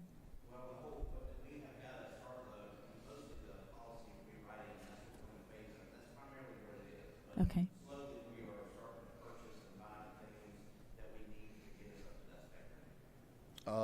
The weapons, the body protection, the helmets, those things that we've been purchasing slowly. Those are some of the items, but like I said, a lot of it is just changing the standard. When you arrest someone, this is the set of standards how you arrest them. And then when they know we're accredited, the state attorney's office is happy, the way I understand it. Okay. All right, that's a big thing, and that's gonna take a little while, but we're gonna get there. I said evidence building. If you imagine behind us here, the empty lot between us and the dentist's parking lot, that dirt, right there's where that's gonna be located. I think y'all had the library there for a little while. We'll be locating it there because all the evidence, big evidence from bicycles, cars, all that stuff needs to be moved up here, and we're going to secure it with the move. Plus, the fire chief needs the room anyway down there. So, doing that, something we're going to look at is possibly one of the things with a lot of the police force we've been blessed to be able to get people like Ricky and the other Ricky Carltons and several Mr. Shell and things like that from Bay County, utilizing this great experience. But also we got a great group of younger people that are eager to learn. So some of these things are things to keep them motivated, like you said, Mr. Barnes, still being a training ground to say, hey, no, I want to go to Lynn Haven. They got a special response team. This is not necessarily a SWAT team. This is somebody that trains with SWAT. But, when we have special things in the city, the way I understand, we have to kind of stand to the side because of the training, correct, guys? And allow like Bay County SWAT team to come in. This way, Matt and them can stay focused on that. There could possibly be a hostage negotiations team. I'd love to have a K-9 program, have some, squash drugs out, Rodney. We've used several dogs that helped us with that. Narcotics investigation team. Do we want to add a motorcycle unit, to our traffic unit instead of buying a car? I think Harley has a special deal I've heard about. Another big one, we got 2 officers that's retired, start a reserve officer program. They want to donate their time and all back to the city. What better way of doing it, Do we want to get a patrol boat, put dive program? We got several of the officers and several of the firefighters that are certified dive, and we got some dive instructors. Let's put a team together in case we need it out here, all the water that surrounds us. Another big cost is going to be that 900 megahertz radio system. That's one you're going to see on the fire as well. That system, the county, we can buy it or we can make payments on it. So that's something that's going to be coming to y'all pretty quick, that we got to move over to it, so where we can communicate through the county. Here's another one I thought about. The fire department is already contracted with Bay County. Do we, as we lose communication officers or need more communication officers, do we look at our timing of the day? And, during the day and times when we're real busy, I want us to kind of handle it. But, times it's real slow, do we look at, say, all right, Tommy, give me a price? Instead of offering that, ship our calls up there, help him lower the county's costs, us lower our cost a little bit, instead of having another employee, and possibly hire somebody on the street instead of somebody that has to be behind the desk. So, another big one is, I've been getting with Matt and them. They've been great. Increased presence in parks and businesses. I want our guys and ladies to be seen everywhere. And I think they do a good job, but you can always do better. Fire, the biggest thing he has, I guess, is renovating his building. That building down there needs a lot of work. So we're in the process. Facilities management is looking at that now. A lot of the cost there is going to be taken out of the impact fees, much like we did for the police. So it's money we've already collected, and so it'll be going there. I've tapped in for safety for the city. A big thing that he has a ticket item is a new ladder truck.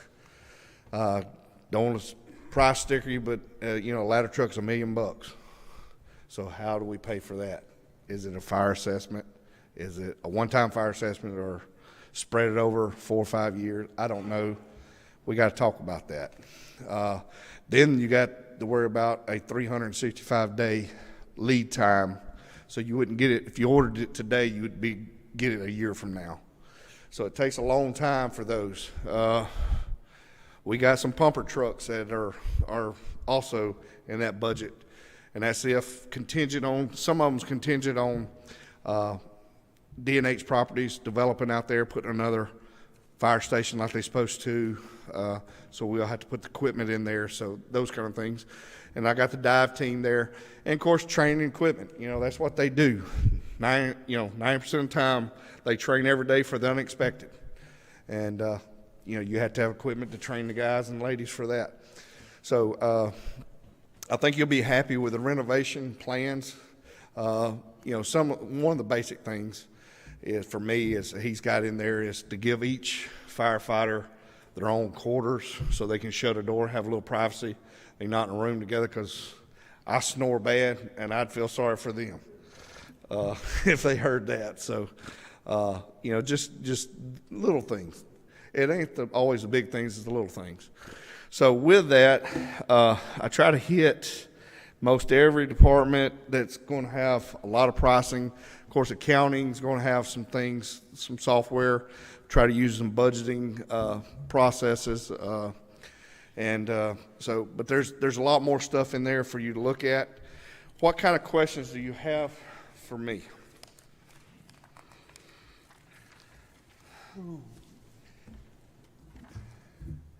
I know it's been a lot of information thrown at you. Was it this helpful?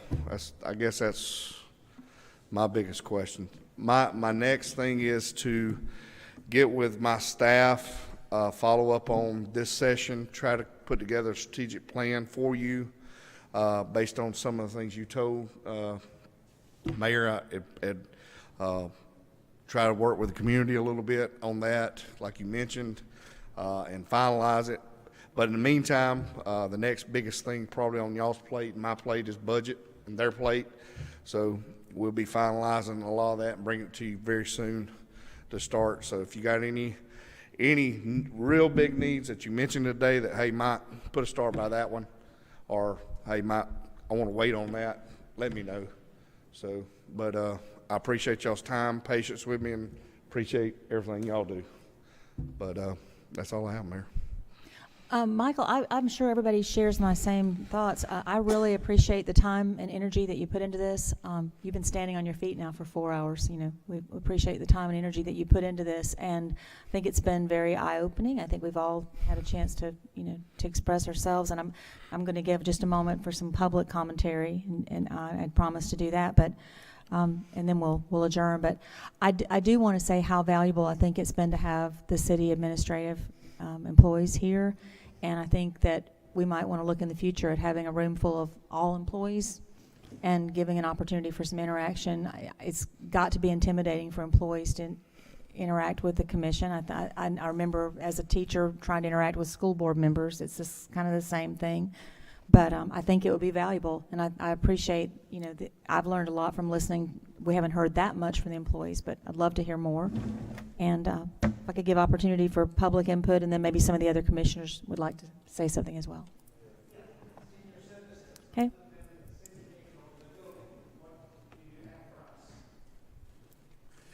I don't think I heard the question. He mentioned other, I guess you're talking about recreational type stuff.